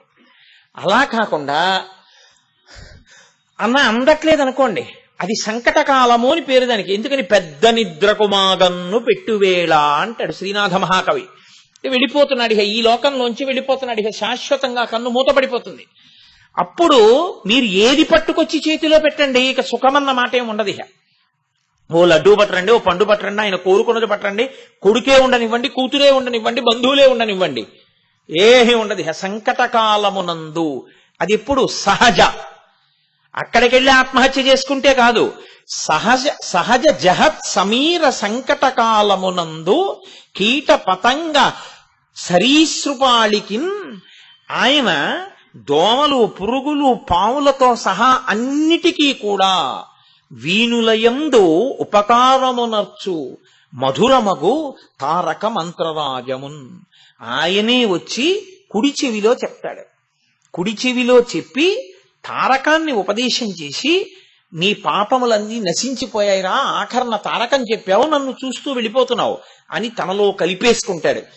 అలా ఏమండి ఏ పుణ్యం లేకపోయినా ఏదో సహజ మరణం దక్షారామంలో వచ్చింది కదా అని సహజ మరణం దక్షారామంలో చచ్చిపోయినంత మాత్రాన అంత వస్తుందా? అలా ఎలా ఇచ్చేస్తాడండి ఈశ్వరుడు? ఆయన భీమనాథుడయా, ఆయన భీముడు. భీముడంటే ఎదురులేని పరాక్రమం ఉన్నవాడు. ఆయన శాసనానికి ఎదురులేదు. ఆయన అలా అన్నాడు, నేను చేస్తానన్నాడు. ఇక్కడ అలా ఎందుకు చేస్తారండి అడగడానికి నువ్వు నేను సరిపోం. చాలా విచిత్రం ఏర్పడింది. అందుకే దక్షిణ కాశీ అని పేరు వచ్చింది దక్షారామానికి. వ్యాసుడు అక్కడ తిరస్కరింపబడితే శివుడి చేత దక్షారామం వెళ్ళి మళ్ళీ నేను అక్కడ కనపడతానని ఇక్కడికి పంపించాడు. భోగక్షేత్రం, ముక్తి క్షేత్రం. దక్షారామంలో లింగ ప్రతిష్ఠ చేద్దామని సప్తర్షులు అనుకున్నారు. వాళ్ళు ప్రతిష్ఠ చేద్దాం అనుకున్నారు. అనుకుని గోదావరి నదిని తీసుకెళ్లడం కోసమని వచ్చారు వాళ్ళు. గోదావరిని అద్భుతంగా స్తోత్రం చేశారు. గోదావరి గోదావరి గోదావరి అంటూ చాలా గొప్పగా ఉంటాయి ఆ పద్యాలు. స్తోత్రం చేసి అమ్మ మాతో రా అని అడిగారు. 7 ఋషులం పరమేశ్వరుడు యొక్క పాదముల ముందు నువ్వు ప్రవహించాలి. నువ్వు అలా ప్రవహించడం మొదలు పెడితే నీ యొక్క జలములతో తీసుకెళ్లి శివాభిషేకంతో ప్రతిష్ఠ అయిన తర్వాత ప్రారంభం చేస్తాం, మాతో రా అని సప్తర్షులు గోదావరిని తీసుకొస్తే సప్త గోదావరి అయింది ఆవిడ.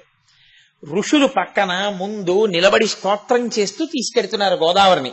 పొంగుతూ పొర్లుతూ గంగావతరణంలో గంగ ఎలా వచ్చిందో అలా వెడుతోంది గోదావరి దక్షారామం వైపు. అక్కడ రాక్షసులు కొంతమందికి వైరాగ్యం వచ్చి దక్షారామ క్షేత్రానికి ద్వారం ఉన్న వైపుకి గోదావరి వెడుతుండగా వాళ్ళు తపస్సు చేసుకుంటున్నటువంటి ఆ తపోవాటికలను, యజ్ఞభూములను, అక్కడ పెట్టుకున్నటువంటి వేదులను గోదావరి ముంచెత్తింది. రాక్షసులందరూ ఒక్కసారి లేచారు. ఎవడ్రా గోదావరి నీటి తీసుకొచ్చిన వాడు, ఇది ఇంకిపోవుగాక అన్నారు. ఇంకిపోయింది. సప్తర్షులు తీసుకొచ్చిన గోదావరి చుక్క నీరు లేదు. ఎక్కడ గోదావరి ఉండిపోయిందో అక్కడే ఉండిపోయింది. తీసుకొచ్చిన గోదావరి అంతా ఇంకిపోయింది. జిహ్నువు తాగితే ఎలా ఇంకిపోయిందో అలా ఇంకిపోయింది. కానీ అక్కడ ఒక ఏరుంది, దాన్ని తుల్యభాగ అంటారు. తుల్యభాగ, దానికి ఆ పేరెందుకు వచ్చిందంటే తుల్యభాగుడు అని ఒక రాక్షసుడు. ఆయన తుల్యభాగుడు అంటే తుల అంటే త్రాసు. అది ఎప్పుడు సమానంగా చెప్తుంది. ఇటు బరువా అటు బరువా, దానికేం పక్షపాతం ఉండదు. ఎటు బరువో చెప్తూ ఉంటుంది కదండి. సమానంగా ఉంటే సమానంగా ఉందని చెప్తుంది. తుల్యభాగ, ఆయనకేం పక్షపాతం లేదు. ఎవరు ధర్మమో అటు మాట్లాడతాడు. ఆయన రాక్షసుడు, వృద్ధుడు అయినా అలాగే మాట్లాడతాడు. ఆయన తీసుకొచ్చాడు తపశ్శక్తితో అక్కడికి ఆ ఏటిని, ఆ నదిని. ఆ నదీ జలాలతో వాళ్ళు రోజు యజ్ఞయాగాది క్రతువులు చేస్తున్నారు. నీరు లేకపోతే రాక్షసులైతే మాత్రం తపస్సు ఎలా చేస్తారండి? యజ్ఞం ఎలా చేస్తారు? ధర్మం ఎలా నడుస్తుంది?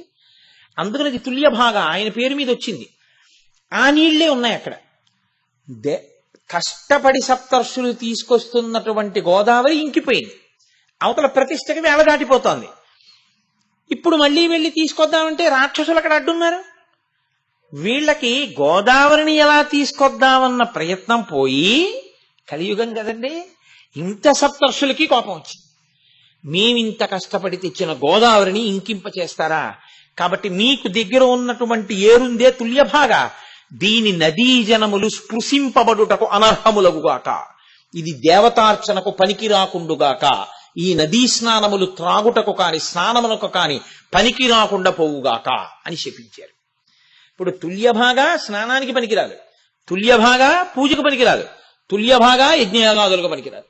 సప్తగోదావరి వెనక్కి వెళ్ళిపోయింది. దక్షారామం దగ్గరికి ప్రవాహం లేదు. ఇప్పుడు ఈ తుల్యభాగుడు లేచాడు, పెద్ద ఆయన రాక్షసుడు. ఒక్కొక్కసారి అదండి గమ్మత్తు. ఆయన లేచి అన్నాడు, ఏమయ్యా, లోకంలో అత్యంత పూజనీయమైంది నీరు. ఎవరికున్న మైలనైనా ఎవరికన్నా అశౌచాన్నైనా తీయగలిగింది నీరు. ఎంతటి తాపాన్నైనా పోగొట్టేది నీరు. మీకు కోపాలు వచ్చి నీటికి శాపాలు ఇచ్చారా? వీళ్ళేమో సప్తగోదావరిని ఇంకింపచేశారా? ఋషులేమో తుల్యభాగకి శాపం ఇచ్చారా? నీటి చోలికి మీరు ఇలా వెళితే మీ కోపాలు ప్రదర్శిస్తే లోకం ఎలా ఉద్ధరింపబడుతుంది? ఇదే మీరు చేయవలసిన పని. మీ కోపాలు ఉపసంహరించండి అన్నాడు. అంటే ఋషులు అన్నారు, ఒకసారి మేము శాపవాక్కు విడిచిపెట్టేసిన తర్వాత తీయడమే కుదరదు. కాబట్టి మేము ఒక వరం ఇస్తాం. ఈ తుల్యభాగా నది యందు ప్రత్యేకమైనటువంటి తిథులలో, పర్వాలలో, సంక్రమణాలలో ఇందులో స్నానాలు చేసేవాళ్ళు, ఆదివారాలు స్నానం చేసేవాళ్ళు, శౌచముండగా 4 ఆదివారములు ఇందులో స్నానం చేసి ఉపవాసం ఉండి భీమనాథుణ్ణి సేవించేటటువంటి గొడ్రాలికి కూడా కొడుకు పుట్టాలి అని వాళ్ళు తుల్యభాగకు వరాలిచ్చారు. ఇప్పుడు తుల్యభాగ మళ్ళీ వరాలు పొందింది.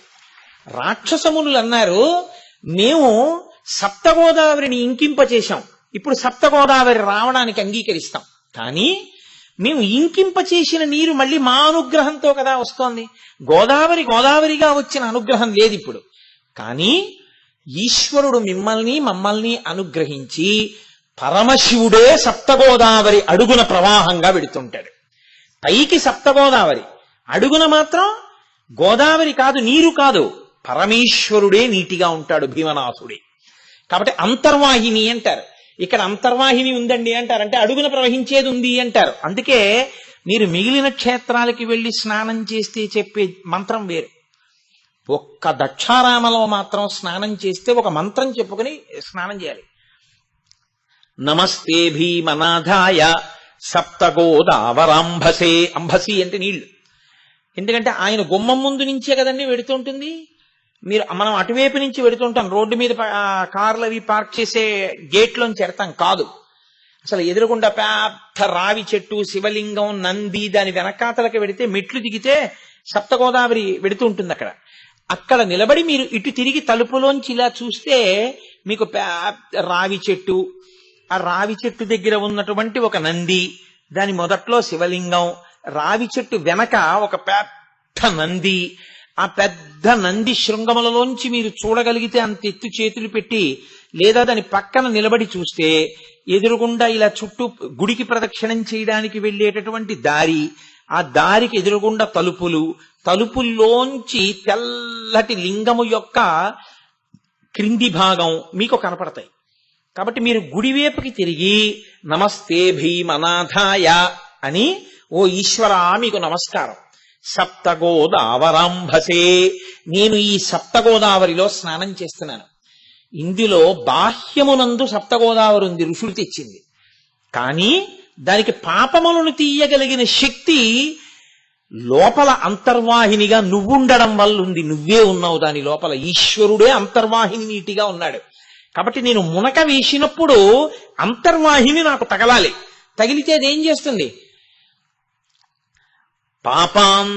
పాపాంధనేగ్నిరూపాయ, పాపమనేటటువంటి ఇంధనమునకు ఆ లోపల ఉన్నటువంటి శివశక్తి అగ్నిహోత్రంలా తగలాలి.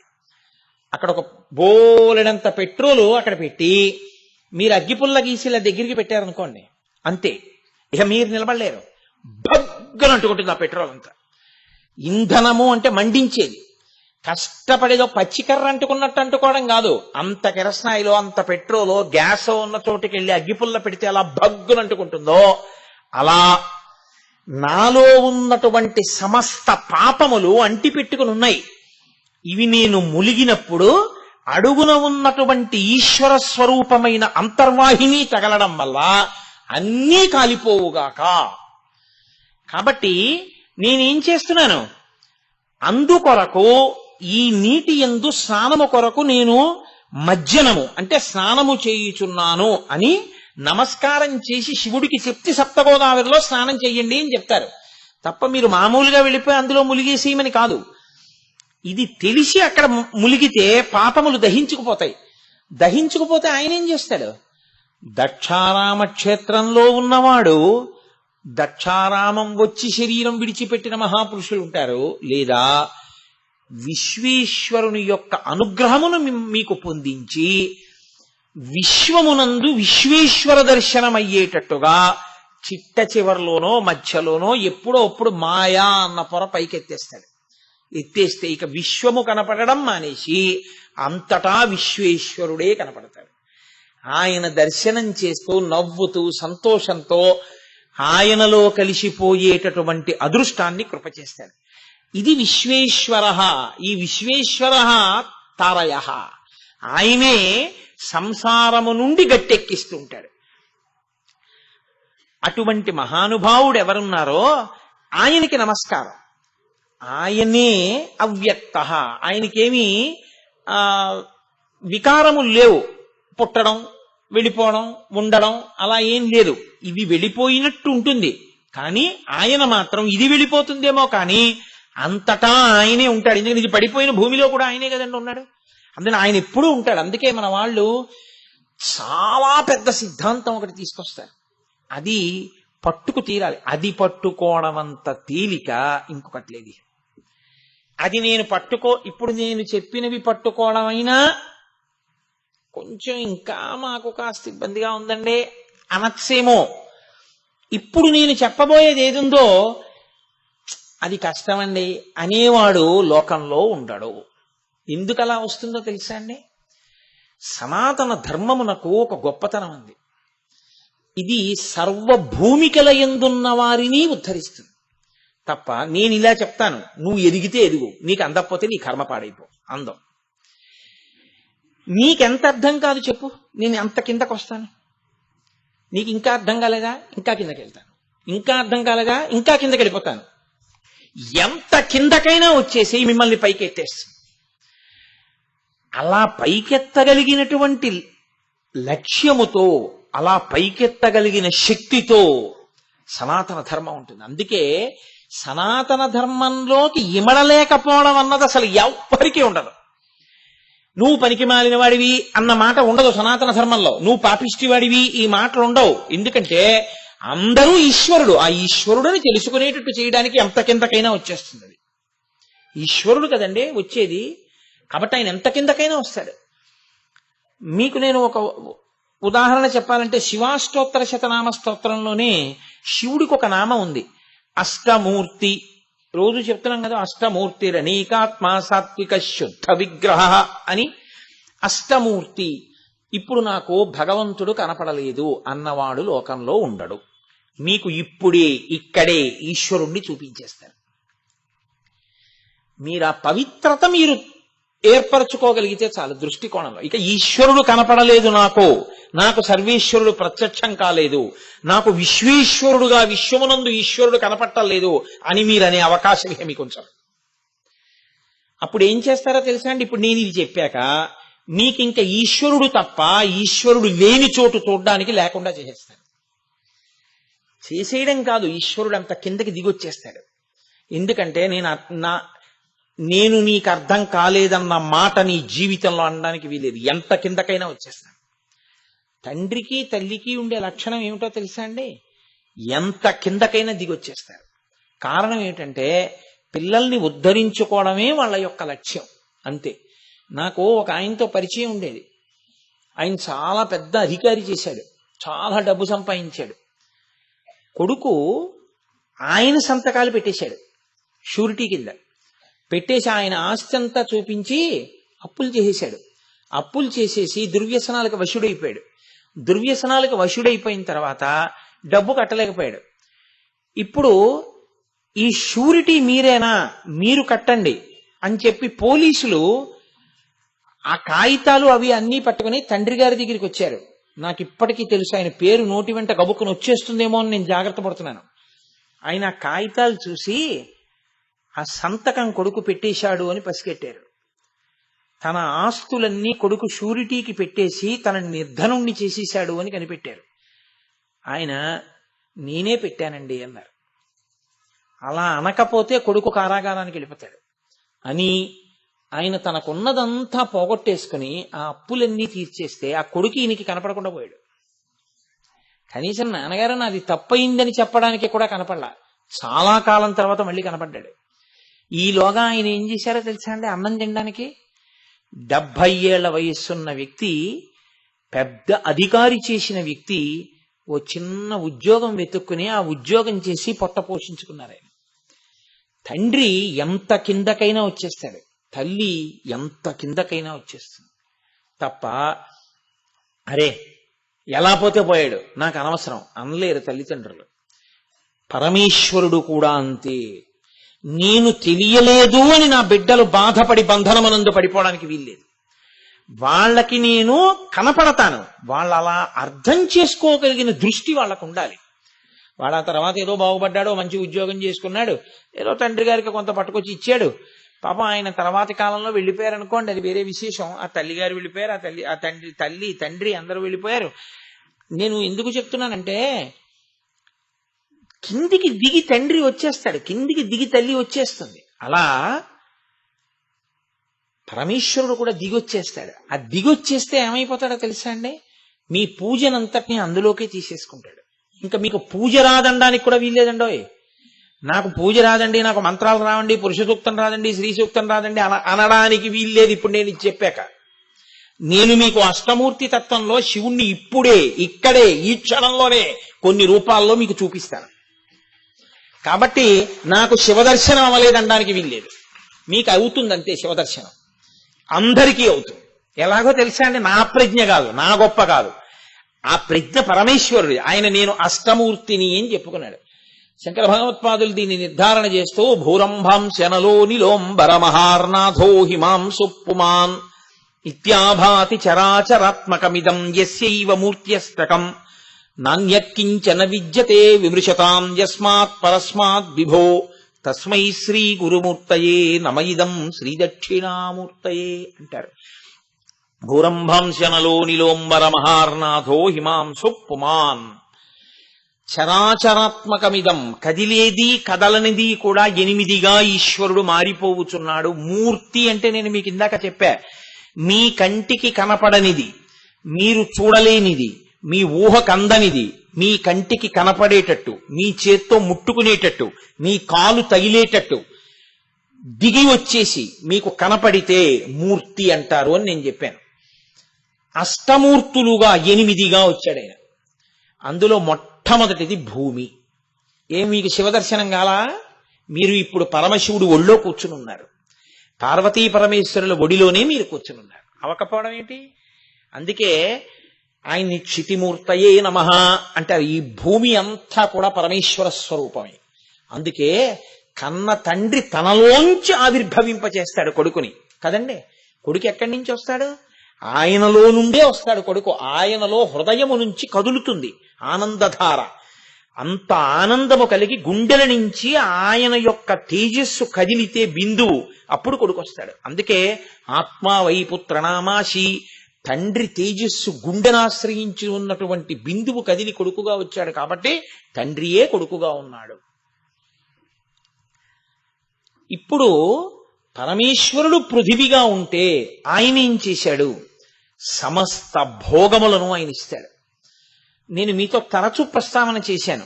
ఈ మొక్కలు కాని, పళ్ళు కాని, కాయలు కాని, జంతువులు కాని, లేకపోతే భూమి లోపల ఉన్నటువంటి ఐశ్వర్యం కాని, భూమి మీద ఉన్న ఐశ్వర్యం కాని, మనం అనుభవించేటటువంటి సుఖస్థానములన్నీ భూమి యొక్క నిశ్చలత్వము వలననే.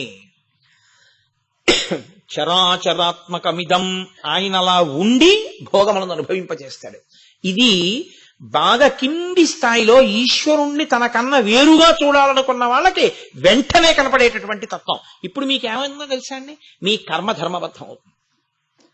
కర్మలు చెయ్యకుండా ఉండు అని ఎవ్వరూ చెప్పరు లోకంలో. అసలు అది సాధ్యం కాదు. కర్మ చేయకుండా మీరు ఉండలేరు. చెయ్యవలసిందల్లా ఏమిటంటే కర్మని ధర్మబద్ధం చెయ్యాలి. అందుకు కట్టు మీద కట్టేస్తారు. కట్టు మీద కట్టు ఎందుకు వేసుకుంటూ పెడతారంటే సనాతన ధర్మంలో ఓ కట్టు ఇంకో కట్టుని వదిలించేస్తుంటుంది. బ్రహ్మచర్యంలో తీసుకెళ్లి గురువుగారి దగ్గర పెడతారు, మొదటి కట్టేస్తారు. ఈ కట్టులో ఏం చేస్తారో తెలుసా అండి? చివరి ఊపిరి వరకు కావలసిన అన్నాన్ని సంపాదించుకోవడానికి కావలసిన విద్య నేర్చుకునే వ్యవస్థ ఏర్పాటు చేస్తారు. విద్యకి శత్రువు అవినయం, అహంకారం.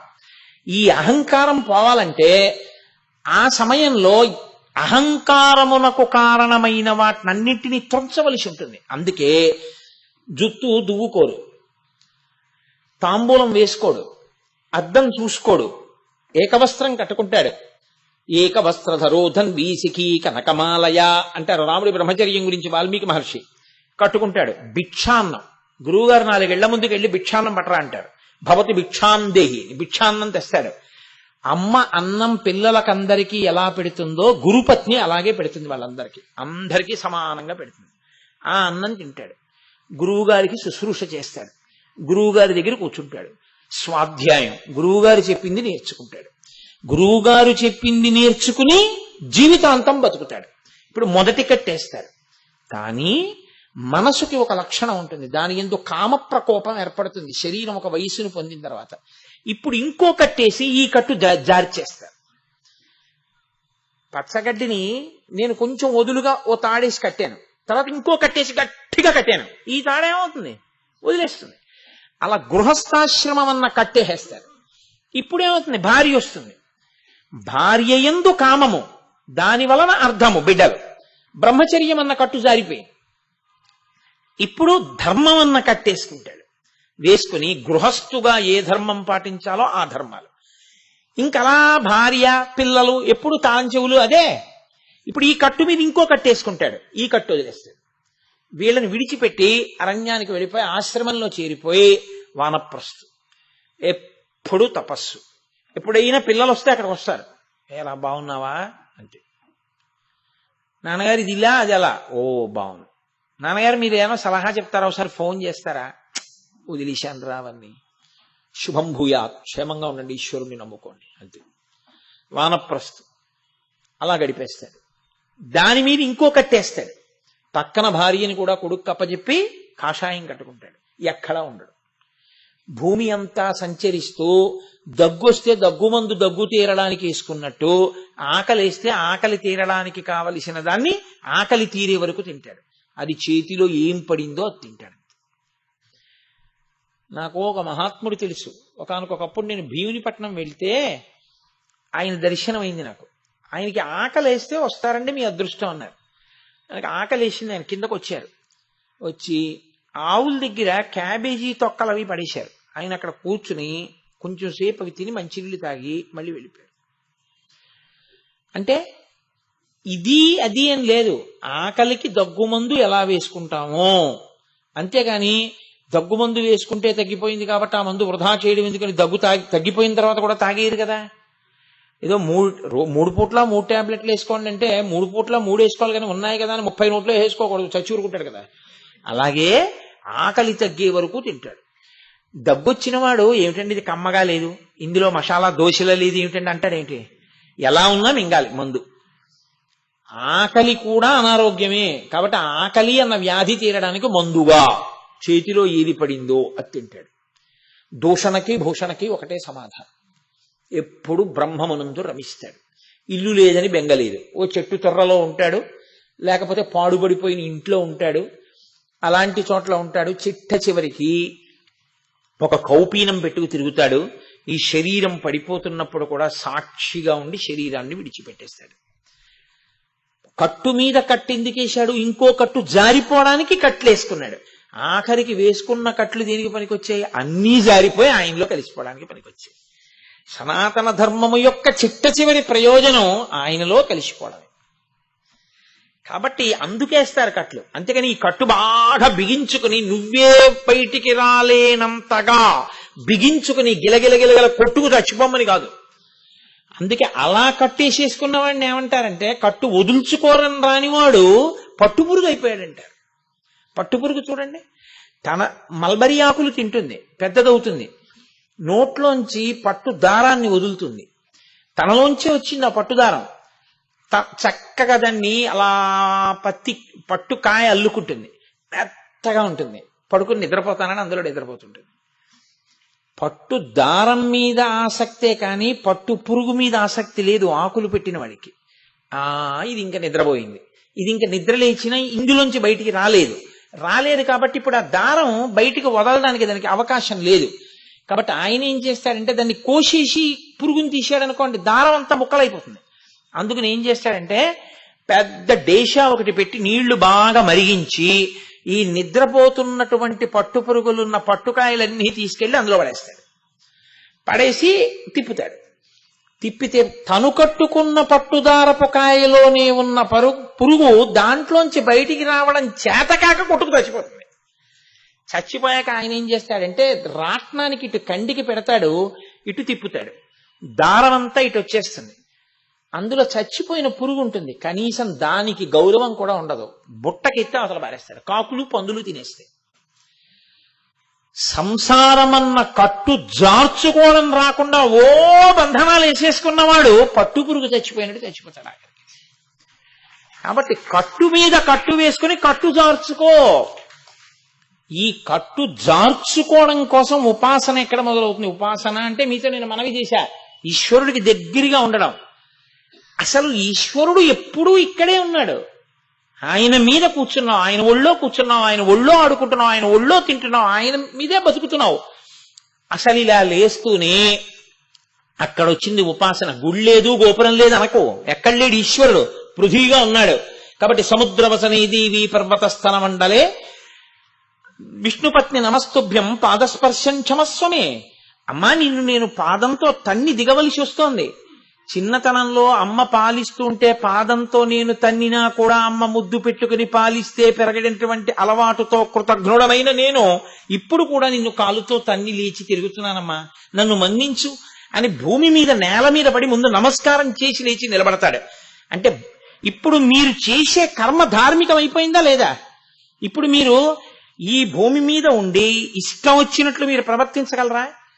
మీరు మీ అమ్మగారిని తీసుకొచ్చి ఎదురుగుండా నించోపెట్టి మీ అమ్మగారి మొహం మీద గాండ్రించి ఉమ్మగలరా? ఏ పశువు ఆ పని చేయలేడు. నోటి నిండా దిక్కుమాల తాంబూలాలు వేసుకుని ఇంతంత రక్తం కక్కుకున్నట్టు ఎర్రటి నీరు తయారు చేసి ఉమ్ము, ద్విచక్ర వాహనం మీద వెళ్ళిపోతూ వెనక వస్తున్న వాడికి గాలికి పడతాయేమో అని కూడా చూడకుండా నెత్తురు కక్కినట్టు ఎలా ఉమ్మగలవు నువ్వు, డాగులు పడేటట్టు? ఆమె నీ తల్లి భూమాత, నీ తండ్రి. అది నీకొస్తే నువ్వు అలా తాంబూల చర్వణం చేసి ఉమ్మలేవు. ఎక్కడ పడితే అక్కడ ఉమ్మడం అన్నది ఉండదంతే. ఇంకా అమ్మ ఎలా ఉమ్ముతాను నేను? అసలు ఉమ్మవలసిన అవసరం ఏంటి? నువ్వు ఉమ్మడవు. అంత జాగ్రత్తగా ఉంటాడు. శరీర శోధనము అంటారు. తప్పనిసరి అయితే అమ్మ ఒళ్ళో మలమూత్ర విసర్జన చేసిన అజ్ఞానంతో అమాయకత్వంతో పిల్లవాడు చేసినట్టు తప్పక చేస్తున్నానమ్మా అని చేయవలసి వస్తుంది అంతే. ఇంకా ఏదో తప్పనిసరి పరిస్థితుల్లో ఉమ్మాలి కానీ అదే పనిగా ఉమ్మడం అన్న అలవాటు పోతుంది. నీ కర్మ ధార్మికం అయిపోయిందా లేదా? నువ్వు ఏది పడితే అది చేయలేవు భూమిని. అరే నా తల్లి, ఆవిడ్ని నేను ఎందుకు క్షోభ పెట్టాలి? ఆవిడ బెంగ పెట్టుకుంటుంది నన్ను చూసి, భూమాత నా తల్లి అని. ఉత్తర క్షణంలో నీ కర్మ జాగ్రత్త పడిపోతుంది. విశ్వేశ్వరుణ్ణి విశ్వమునందు చూడడం రాకపోతే విశ్వముగా చూడడం అలవాటు చేసుకో. అష్టమూర్తులు ఆయన అయిపోతాడు. భౌరం ఆయనే భూమి అయ్యాడు. అలాగే పృథివీ ఆపస్ నీరు, నీరు ఈశ్వర స్వరూపం. నేను మీతో మనవి చేశాను కదా ఇందాక కూడాను, ఆ సప్తగోదావరి గురించి మాట్లాడుతాను. నీరంతా ఈశ్వరుడే. అందుకే నీటికి దాహాన్ని తీర్చే శక్తి.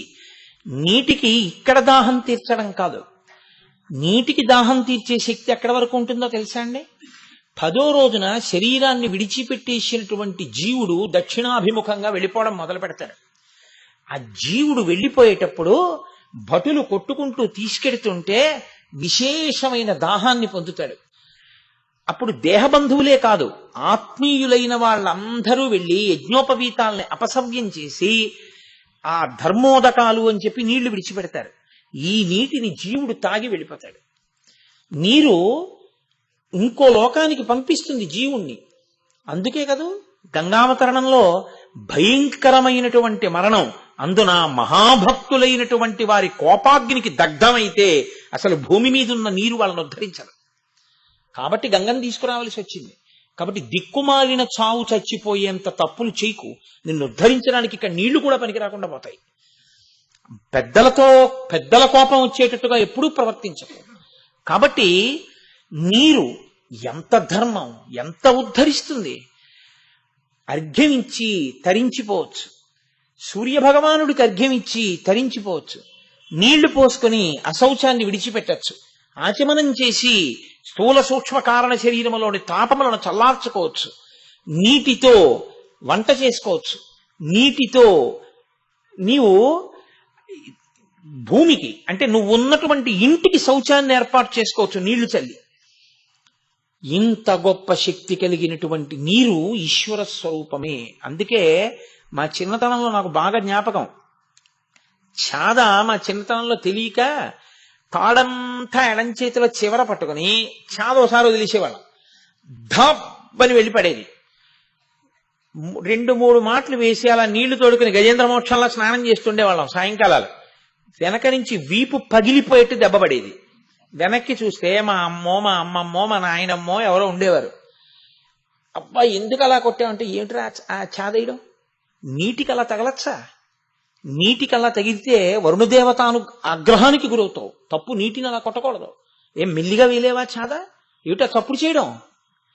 అంటే వాళ్ళు నీటి యందు ఈశ్వరుణ్ణి చూసేవారు. ఆయనకి అంత దెబ్బ తగులుతుంది, మెల్లిగా దింపు, చాలా దింపి నీళ్లు తోడుకో, అంతేగాని ఏమిటా కొట్టడం అని మమ్మల్ని కొట్టేవారంటే వాళ్ళకి ఈశ్వరుణ్ణి చూడడం అలవాటైంది.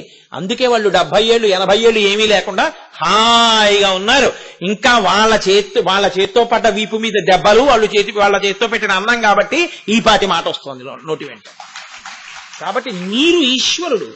ఎక్కడ వెతకాలి? నువ్వు తాగితే ఈశ్వరుణ్ణే తాగుతున్నావు, నువ్వు స్నానం చేస్తే ఈశ్వరుణ్ణే మీద పోసుకుంటున్నావు. నీకు ఈశ్వరుడు ఎదురుగుండా ఉన్నాడు, శివుడే ఉన్నాడు. పృథివీ, ఆపస్, తేజో, అగ్నిగా ఈశ్వరుడే ఉన్నాడు. హవ్యం వహతి దేవానాం కవ్యం కవ్యాసినామపి పాకంచ కురుతే వహ్ని శంకర శైవ శాసనాత్ అంటుంది లింగపురాణం. పితృదేవతలకి నువ్వు పెట్టినటువంటి పిండం అందాలంటే అగ్నిహోత్రుడే పట్టుకెళ్ళాలి. దేవతలకి నువ్వు ఇచ్చినటువంటి హవ్యం అందాలి అంటే అగ్నిహోత్రుడే పట్టుకెళ్ళాలి. నీకు పుణ్యకర్మలు కావాలి అంటే, నీకు పుణ్యం కావాలంటే, నీకు ఇంట్లో వంట దొరకాలి, అగ్నిహోత్రుడు వండాలి. నీవు బ్రతికుండాలి, లోపల వేడిగా ఆయన ఉండాలి. ఇన్ని ఉపకారాలు చేస్తున్నటువంటి అగ్ని అది జడము కాదు సుమా, మీకు ఉపకారం చేస్తున్నాడు పరమేశ్వరుడని నేను నిరూపణం చేస్తున్నాను. ఆ అగ్ని ఇంత ఉపకారం చేస్తున్న రూపంతో శివుడే ఉన్నాడు. కాబట్టి పృథివీ, ఆపస్, తేజో, వాయు. అసలు గాలి గురించి నేను చెప్పక్కర్లేదు. గాలియే సుఖము, గాలియే భవతి. గాలి ఉంటేనే ఉన్నాడని గుర్తు. గాలి లోపలికి వెళ్ళి బయటికి రాకపోతే అసలు ఉన్నాడని గుర్తే లేదు, ఇక వెంటనే వెళ్ళిపోతుంది, అంతే. బ్రహ్మాండంలో ఒక పిండాండం వెళ్ళిపోతుంది. అటువంటి గాలి మీరెక్కడికెడితే అక్కడ ఉంటుంది తప్ప గాలి ఉన్న చోటుకి మీరెళ్ళక్కర్లేదు. అలా ఆయన వ్యాపించి మిమ్మల్ని సుఖపెడుతున్నటువంటి మహాపురుషుడై పరమేశ్వరుడు ఉన్నాడు. కాబట్టి ఇప్పుడు శివుడు లేకుండా మీరు ఎక్కడున్నారు? పృథివీ, ఆపస్, తేజో, వాయు, ఆకాశములు. ఆకాశము అంటే శూన్యము అని అనుకోకండి. చాలా మంది ఆకాశం అంటే శూన్యం అనుకుంటారు. శూన్యం అన్న మాట తప్పు. అసలు శూన్యం అంటే ఏదీ లేనిది ఎలా ఉంటుందండి? ఏదీ లేకుండా ఉండదు. ఇప్పుడు మీరు మా ఇంటికి వెళ్ళి తలుపు తట్టారనుకోండి, ఎవరో ఇలా తెర తీసి చూసి అయ్యగారు లేరు, అమ్మగారు లేరు, ఏదో మా పని పిల్లని పని చేసుకోమని ఇంట్లో విడిచిపెట్టి వచ్చేసాం అనుకోండి. అది ఇలా చూసి అయ్యా ఇంట్లో ఎవరు లేరండి అందనుకోండి. ఇంట్లో ఎవరు లేరండి ఏమిటి? ఇంట్లో ఎవరో ఉండి లేరండి అని చెప్తోందా లేదా? ఇంట్లో ఎవరో ఉన్నారు. ఎవరూ లేరండి శూన్యం కాదు, లేరండి అని చెప్పిన వాళ్ళు ఉన్నారు. శూన్యం ఎలా అవుతుంది? నువ్వు అక్కడ శూన్యం కాదని చెప్పడానికి అక్కడ ఈశ్వరుడు ఉంటే శూన్యం ఎందుకు అవుతుంది? అందుకని శూన్యం అన్న మాట లేదు. ఆకాశము అంటే అన్నీ తనలో ఉండడానికి అవకాశం ఇచ్చినదై ఉంటుంది. అన్నీ ఆయన బొజ్జయందు ఉంటాయి. అది ఎలా ఉంటుందో తెలుసా అండి? ఎవరికి వాళ్ళు ఇది నాదనుకుంటాడు, కానీ అది ఇంకోటి ఎందు ఉంటుంది. ఈ ఆకాశం అన్న మాట అర్థం కావాలంటే మీకు నేను ఒక ఉదాహరణ చెప్తే మీరు పట్టుకుంటారు. మనం తిన్న ఆహారంలోనే సూక్ష్మక్రిములు మన లోపలికి వెళ్ళిపోయి మన ప్రేగుల్ని పట్టుకుని ఆ లోపల ఉన్నటువంటి నెత్తుటిలో ఈదుతూ ఉంటాయి. ఈదుతూ అవి ఏమనుకుంటాయంటే ఆ ప్రేగుల్ని పట్టుకుని ప్రేగుల్ని కొరుకుతూ, ఓహ్ ఈ ప్రేగులు మనవే, ఈ నెత్తురంతా మందే, మనం తాగడానికే. మనం తాగేయడం, మనం ఆడుకోవడం, మనం ఇక్కడ కురుపులు పుట్టించేయడం, మనం ఇక్కడంతా పాడు చేసేయడం మన ఇష్టం, మనం ఏమైనా చేసుకోవచ్చు, మన అడిగేవాడేవాడు అనుకుంటూ ఉంటాయి. కానీ ఈ పొట్ట, ఈ నెత్తురు, ఈ ప్రేగులు కలిగిన వాడు ఒకడు ఉన్నాడు. వాడు గమనిస్తున్నాడు, ఇక్కడ నొప్పిగా మంటగా ఉంటుంది. వాడు చూస్తూ ఏం చేస్తాడు? డాక్టర్ గారి దగ్గరికి వెళ్ళి టాబ్లెట్ వేసుకుంటాడు. ఇది లోపలికి వెళితే ఇదంతా నాదే అనుకున్న పురుగులన్నీ ఏమవుతాయి? మర్నాడు బయటికి వెళ్ళిపోతాయి, శరీరాలు విడిచిపెట్టేసి. ఇదంతా మనదే అనుకుంటాం. మనమంతా ఉన్నది ఆయన ఇచ్చిన అవకాశంలో, ఆయన బొద్దలోనే, ఆయనలోనే ఉన్నాం. అది ఆకాశ స్వరూపం తప్ప లేకపోతే ఇదిగో ప్రేగుల్ని పట్టిన పురుగుల్లో ఉంటుంది. ఇవన్నీ మనవేనండి, నాదేనండి అంటే ఇదంతా ఈశ్వరుని ఎందే ఉందండి అన్నవాడు, అయ్యయ్యో మా ఇల్లు ఏమిటండి బాబా, అవకాశం ఆయన ఇచ్చాడు. ఆకాశమో అవకాశమై నేను ఉండడానికి ఇదిగో ఈ ప్రాంగణాన్ని ఈశ్వరుడు ఇచ్చి స్వగృహే అని చెప్పుకో సంకల్పం అని అనుగ్రహించాడంటాడు. అది భక్తి. కాబట్టి పృథివీ, ఆపస్, తేజో, వాయు, ఆకాశములై ఉన్నాడు సూర్యుడు. ఆయన లేకపోతే జీవితం ఏముందండి? అసలు ఉరువులు లేవు, అప్పడాలు లేవు, ఒడియాలు లేవు, కాయగూరలు లేవు, పళ్ళు లేవు, బతకడం లేదు, బట్టలు ఆరడం లేదు కదండి. ఆరోగ్యం భాస్కరాదిచ్చేత్. ఒరుగులు ఆయుర్వేదంలో గొప్ప ఔషధి కింద చెప్పబడ్డాయండి. అందుకే పూర్వం మామిడికాయ వచ్చే రోజుల్లో ఒరుగులు పెట్టేవారు. సీతమ్మ తల్లి అంతటిది సుందరకాండలో ఒరుగులు పెట్టుకుంది. రామాయణంలో ఒరుగులు ఎందుకు పెడతారంటే తిన్నగా సూర్యరశ్మి దాని మీద పడి ఎండిపోయి సూర్యశక్తి అందులో పెడుతుంది. దాని యందు రోగ నివారణ శక్తి ఉంటుంది. దాన్ని మళ్ళీ పప్పు తయారు చేసి పెట్టేవారు. పెడితే శరీరం ఎప్పుడు కూడా ఆరోగ్యంగా ఉంటుందని. కాబట్టి కేవలం సూర్యుని యందు మాత్రమే ఎండపెట్టి తినే పదార్థాలు కొన్ని ఉంటాయి. అవి ఎందుకు అలా తింటారు అంటే ఆయన అనుగ్రహాన్నే తిన్నగా పొందడానికి. అటువంటి మహానుభావుడై సూర్యుడు ఆయనే అయి ఉన్నాడు. అలాగే చంద్రుడు ఓషధులను ఆయన ప్రకాశింపచేయలేదనుకోండి, ఆయన యందు అమృతం ఉంటుంది. అమృత శక్తిని పొందడానికి కొన్ని భూమి మీద యోగ్యములై ఉంటాయి. ఓషధి చంద్రుడి నుంచి అమృత శక్తిని పొందుతుంది. అందుకే ఓషధి అనారోగ్యాన్ని తీసేస్తుంది. అలాగే చంద్రుని యొక్క అమృత శక్తిని ప్రవహిస్తున్న నీరు పొందుతుంది. అందుకే నదులు ఆయన యొక్క అమృతత్వాన్ని పొందుతాయి. పొందితే ఆ అమృత శక్తిని పొందితే మనం వెళ్ళి నీటి ప్రవాహానికి ఎదురు నిలబడి స్నానం చేయాలి. వాళ్ళు నిలబడి స్నానం చేయకూడదు. ఎదురు నిలబడి స్నానం చేస్తే అమృత శక్తి శరీరంలో మన యందు ప్రవేశిస్తుంది. ఇది ఎలా ఉంటుందంటే, మీరు ఓ కర్రను తీసుకెళ్లి ఓ ఇనప ఊచ తీసుకెళ్లి మంటలో అటువైపు పెట్టారనుకోండి, అక్కడే కాలుతోంది. కానీ కాసేపటికి మీ చెయ్యి వేడెక్కిపోతుందా? వేడెక్కిపోతుంది. ఆ ఊచ ఇటుపక్క కూడా వేడెక్కిపోతుంది. ఆ వేడి అలా వచ్చేస్తుంది. నది యందు మీరు రోజు కాళ్ళు కడుక్కున్నా సరే ఆ అమృత శక్తి మీ శరీరానికి అంతటికీ ఎక్కుతుంది. అది దానికి ఉండే స్వభావం అటువంటిది. కాబట్టి చంద్రుడై ఓషధుల్ని ప్రకాశింపచేస్తున్నాడు, మీకు అమృత శక్తిని పంచిపెడుతున్నాడు. సూర్యచంద్రులై ఉన్నాడు. ఇది కాదు, ఆఖరిది ఒకటి ఉంది. అది అత్యంత జాగ్రత్తగా గమనించవలసింది. అదే తత్వమసి మహావాక్యం అయి ఉంటుంది. రామకృష్ణ పరమహంస ఒక మాట చెప్తుండేవారు. వెనకటికి ఒక 10 మంది శిష్యులు గంగ దాటుతున్నారు. 10 మంది పడవ ఎక్కేశారు. ఏదో ఒక్క పడవ ఎక్కడం కుదరలేదు, 4 పడవలు ఎక్కారు, దాటారు, అవతల ఒడ్డుకి వెళ్ళిపోయారు. ఒకడు అన్నాడు, రే గురువు గారికి మనమంటే మహాప్రేమ, నది దాటేటప్పుడు జాగ్రత్త, నది దాటేటప్పుడు జాగ్రత్త అని చెప్పారు. 4 పడవలు ఎక్కొచ్చాం, 10 మందివి ఉన్నామో లేదో లెక్క పెట్టుకుందాం ఉండండి అని వాడు అందరినీ నించోబెట్టి 1 2 3 4 5 6 7 9 అమ్మా ఒకళ్ళు లేడురా, ఎవడు పడిపోయాడు రా అన్నాడు. అని వాడు ఏడుపు మొదలెట్టాడు. రెండో వాడు అన్నాడు, ఉండు ఏడవకు, నేను లెక్కెడతానుండు అని వాడు 1 2 3 4 5 6 7 9 వాడిని లెక్కెట్టుకోవట్లేదుగా. అందుకని 9 ఉన్నారు. అవును నిజమే రోయ్, ఒకడు పోయాడని 10 మంది ఏడుస్తున్నారు.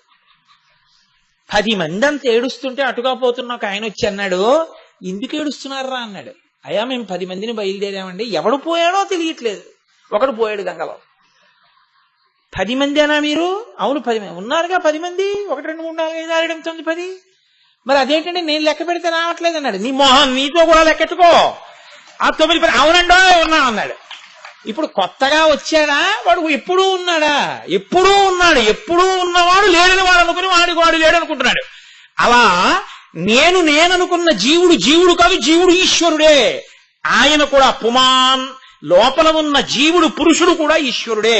ఈ 9 బాగా పట్టుకోవడం వచ్చేస్తే బయట 7 లోపల ఉన్న జీవుడు కాదు, ఈశ్వరుడని నీకు ఎరుకలోకి వచ్చేస్తుంది. వీటి యందు భక్తితో ప్రవర్తించడం వస్తే, కాబట్టి భూరంభంచనలో నిరోంబర మహార్నాథో హిమాంసు పుమాన్ ఇత్యాభాతి చరాచరాత్మకమిదం యస్యైవ మూర్త్యష్టకం నాన్యక్కించన విద్యతే విమృశతాం యస్మాత్ పరస్మాత్ విభో తస్మై శ్రీ గురుమూర్తయే నమయిదం శ్రీ దక్షిణామూర్తయే. లోపలి జీవుడితో కలిపి ఈశ్వరుడు 8గా ఉంటాడు, అష్టమూర్తులుగా ఉంటాడు. కాబట్టి ఇప్పుడు నాకు చెప్పండి, ఈశ్వరుడు కానిది, ఈశ్వరుడు లేనిది ఏముంది? ఈశ్వరుడు కనపడలేదని ఎలా అంటారు మీరు? విశ్వేశ్వరుడిగా కనపడలేదు, మాయా అన్నది అడ్డొచ్చిందండి, అనుగ్రహము తిరోధానము అంటారేమో కానీ అష్టమూర్తుల్లో మీకు కనపడలేదని నాకు ఎలా చెప్తారు? కాకపోతే ఇదిగో పూజ మొదట్లోలా మీ ఎదురుగుండా ఈశ్వరుడు మీరు అని మొదలైంది. ఆఖరికి 10 మందిని లెక్కెట్టుకునేటప్పుడు మీతో లెక్కెట్టుకున్నట్టు 7 పూజ చేయగా 8వది కూడా అదేం తెలిసిపోయి పూజనీయం అయిపోతుంది, ఆయనలో కలిసిపోతుంది, విశ్వేశ్వరుని యందు ఐక్యమైపోతుంది. కాబట్టి బాగా కింద ఉన్న వాళ్ళని కూడా పైకెత్తడానికి పరమేశ్వరుడే 8గా కళ్ళ ముందు కనబడి పూజ స్వీకరిస్తాడు. అందుకే శివుడని ఒక నమస్కారం భూమికి చేసి వెళ్ళిపోతే చాలు, శివుడని ఒక నమస్కారం వాయువుకి చేస్తే చాలు. అందుకే శివ పూజ గొప్పతనం ఏమిటో తెలుసా అండి? పూజంతా చేసేసినట్టే, ఇంకొక నామం కాని ఇంకొక మంత్రం కాని ఏమీ తెలియక్కర్లేదు. శివాయ నమః ఆవాహయామి, శివాయ నమః ఆసనం సమర్పయామి, శివాయ నమః పాదయోః పాద్యం సమర్పయామి, శివాయ నమః హస్తయోః అర్ఘ్యం సమర్పయామి, శివాయ నమః స్నానం సమర్పయామి, శివాయ నమః వస్త్రయుగ్మం సమర్పయామి, శివాయ నమః యజ్ఞోపవీతం సమర్పయామి, శివాయ నమః పుష్పార్చనం సమర్పయామి అంటూ ఈ 8 నామాలు చెప్పేస్తే చాలు. భవాయ దేవాయ నమః, శర్వాయ దేవాయ నమః, ఈశానాయ దేవాయ నమః, పశుపతయే దేవాయ నమః, ఉగ్రాయ దేవాయ నమః, రుద్రాయ దేవాయ నమః, భీమాయ దేవాయ నమః, మహతే దేవాయ నమః. అమ్మవారిని కుంకం వేయాలంటే మళ్ళీ కొత్తగా నామాలు అక్కర్లేదు. భవస్య దేవస్య పత్నై నమః, సర్వస్య దేవస్య పత్నై నమః, ఈశానస్య దేవస్య పత్నై నమః, పశుపతే దేవస్య పత్నై నమః, రుద్రస్య దేవస్య పత్నై నమః, ఉగ్రస్య దేవస్య పత్నై నమః, భీమస్య దేవస్య పత్నై నమః, మహతే దేవస్య పత్నై నమః. భూమి, భూమిలోని శక్తి, వాయువు, వాయువులోని శక్తి, నీరు, నీరులోని రుచి, అన్ని శక్తి దాన్ని అంటుకుని ఉంటుంది. ఆ శక్తి అమ్మవారు. ఇప్పుడు కుంకం చేత 8 నామాలతో ఈ బ్రహ్మాండమంతా నిండిపోయిన అమ్మవారికి వెళ్ళిపోయింది. 8 నామాలతో బ్రహ్మాండమంతా నిండిపోయిన ఈశ్వరుడికి వెళ్ళిపోయింది. ఇంకా మీకు ముచ్చటుండి వాళ్ళ కొడుకుల్ని పూజ చేయాలనుకున్నారు అంతే. భవస్య దేవస్య పుత్రాయ నమః వినాయకుడికి, సుబ్రహ్మణ్యుడికి మళ్ళీ భవాయ దేవాయ పుత్రాయ నమః సుబ్రహ్మణ్యుడికి. ఈ 8 నామాలు పట్టుకుని శివుడికి, అమ్మవారికి, సుబ్రహ్మణ్యుడికి, వినాయకుడికి నలుగురికి పూజ చేసి 10 నిమిషాల్లో లేచిపోవచ్చు మీరు పూజలు. అంటే ఏమన్నా ఇది బాగా మాకు రాసి ఇచ్చేయండి అనకండి. నా ఉద్దేశ్యం ఏమిటంటే పూజ చేయడానికి సమయం లేదనకు. శ్రీరామ రామ రామేతి రమే రామే మనోరమే సహస్రనామ తత్తుల్యం రామనామ వరానని అయినట్టే నీకు సమయం లేదు, విష్ణు సహస్రం చెప్పాలనుంది, సమయం లేదు నేను చెప్పలేననుకో, పరమభక్తితో చెప్పు రామా రామా రామా అనంతే. అంకెలని అక్షరాల్లోకి మారిస్తే 2 మా 5 కాబట్టి రామ రామ రామ అంటే 2 × 5 × 2 × 5 × 2 × 5 2 5 10 10 2 20 20 5 100 100 2 200 205 1000 సహస్రనామ తత్తుల్యం రామ రామ వరాననే 1000 నామాలు చెప్పేసినట్లు అయిపోయింది. విష్ణు సహస్రం చెప్పేసినట్లే. అలాగే నీకు అవకాశం లేనప్పుడు 8 చెప్పు, నువ్వు పూజ చేసేసినట్టే. భక్తి ప్రధానం. అప్పుడు నీకు ఎక్కడ లేడు శివుడు. ఇప్పుడు నాకు శివుడు శివాలయానికి వెళ్ళొద్దని నేను అన్న, భక్తి బాగా కలిగే వరకు వెళ్ళండి, కానీ అనుక్షణం మీరు పరమేశ్వరుడితోటే ఉన్నారు. ఇదిగో ఈ స్థితి కలిగితే ఆయన యొక్క అనుగ్రహానికి అంతు ఉండదు. సప్తగోదావరిని తెద్దామని ఋషులు వెళ్ళారు. వాళ్ళు సుముహూర్తానికి తేలేదు సప్తర్షులు దక్షారామం విషయంలో. ఎందుకని అంటే నది రావడం ఆలస్యం అయిపోయింది. ఈలోగా పరమేశ్వరుడు అనుకున్నాడు, అయ్యో వాళ్ళు చిన్నబుచ్చుకుంటారా, మళ్ళీ పంచాంగాలు వచ్చుకుని ముహూర్తాలు చూసుకోవాలి, మేము పెట్టిన ముహూర్తం భగ్నం అయిపోయిందని బాధపడతారని తాను ప్రతిష్ఠ అయిపోయాడు అంతే. అంటే తాను వచ్చి కూర్చుండిపోయాడు అంతే. కూర్చుండిపోవడమే కదండి ప్రతిష్ఠ అంటే. ఆయన అలా వచ్చి కూర్చుండిపోతే మొదటి పూజ చేయకుండా ఉండడమా అని ఉండలేక సూర్యుడు గబగబా నడిచొచ్చి సూర్య భగవానుడు మొదటి పూజ చేశాడు భీమనాథుడికి. 7 ఋషులు వచ్చారని ఎవరు ప్రతిష్ఠ చేశారు, ఎవరు పూజ చేశారన్నారు. మీరు కోప్పడకుండా ఆయన అనుగ్రహించి వచ్చేసాడు, నేను మొదటి పూజ చేశాను, మీ అందరూ చేసినట్టే అన్నాడు. పొంగిపోయారు. అందుకేటండి భీమనాథుడి గొప్పతనం ఏమిటో తెలుసా? అసుర సంధ్య వేళలో ఆయన చాలా ప్రసన్నంగా ఉంటాడు ఇప్పుడు. అప్పుట ఆ సప్తగోదావరి లోపల ఉన్నది ఆయనే కదూ, సప్తర్షులు కష్టపడి తెచ్చిన నదీ జలాలు కదూ, సృష్టిలో లేని విధంగా రాక్షసులు ఋషులు ఒకరినొకరు అనుగ్రహించి తెచ్చుకున్న నీళ్లు కదూ. నీటి మీద ఉంచి వచ్చేటటువంటి గాలిని పావులు తింటాయంటారు శాస్త్రంలో. అప్పుడు ఆయన కొంచెం ఇలా బిగుతుగా కూర్చోకుండా ఇలా కూర్చుంటాట, కాస్త ఫ్రీగా ఇలా ఆరాంసే కూర్చుంటాడు. కూర్చుంటే అప్పుడు ఆయన వేళ్లకున్న పాములు, చేతులకున్న పాములు, కంఠానికున్న పాములు, ఈ పాములన్నీ కూడా దక్షారామంలో మాత్రం ఆయన మేడ మీద కూర్చుంటాడు. అంతఃపురంలో పైన కదండి ఉంటాడు, గాలి బాగా వేస్తుంటుంది అసుర సంధ్య వేళలో. అక్కడ కూర్చుంటే పాములన్నీ బాగా ఇలా విచ్చుకుని గాలి తింటుంటాయి. అవి గాలి తింటుంటే ఆయన ఇలా ఆరాంసే ఉంటాడు. అప్పుడు బాగా ప్రసన్నుడై ఉంటాట. అటువంటి అసుర సంధ్య వేళలో అక్కడికి వెళ్ళి నమస్తే భీమనాథాయ సప్తగోదావరాంభసే అంటూ అక్కడికి వెళ్ళి పాపేంధనాగ్నయే తం హి, నీవే ఈశ్వర, నా పాపమనేటటువంటి ఇంధనమునకు అగ్నిహోత్రానివి కాబట్టి నేను దీనిలో మునకవేయుచున్నాను అని అటు చూసి నమస్కారం చేస్తే పరమ ప్రసన్నుడవుతాడు. అందుకే దక్షారామం భోగక్షేత్రం, ఇన్నైనా ఇస్తాడు. ఆయన కారుణ్యానికి అవధి ఏముంటుంది. అందుకే దక్షారామ క్షేత్రం అనేక విధాలుగా గొప్ప క్షేత్రం. నా బాధ అంతా ఏమిటంటే ఇది చెప్పేవాళ్ళు లేరే అక్కడ. ఇంకొకటి చెప్పకుండా ఆయన అనుగ్రహాన్ని, ఆయన సౌలభ్యాన్ని చెప్తే సంతోషిస్తారు కదా అందరూ అని. అటువంటి మహానుభావుడై పరమేశ్వరుడు ఎప్పుడూ అందరికీ అందుబాటులో ఉన్నాడు. అటువంటి సర్వేశ్వరుడు, అటువంటి అష్టమూర్తి తత్వం, అటువంటి విశ్వేశ్వరుడు, అటువంటి అవ్యక్తుడు, ఆయనే అవ్యయుడు. కాబట్టి కొన్ని నామాలతో ఇవాళ దండ కట్టి ఈశ్వరుని యొక్క కంఠమనందు అలంకారం చేశాం. మళ్ళీ రేపో దండ కూర్చుదాం.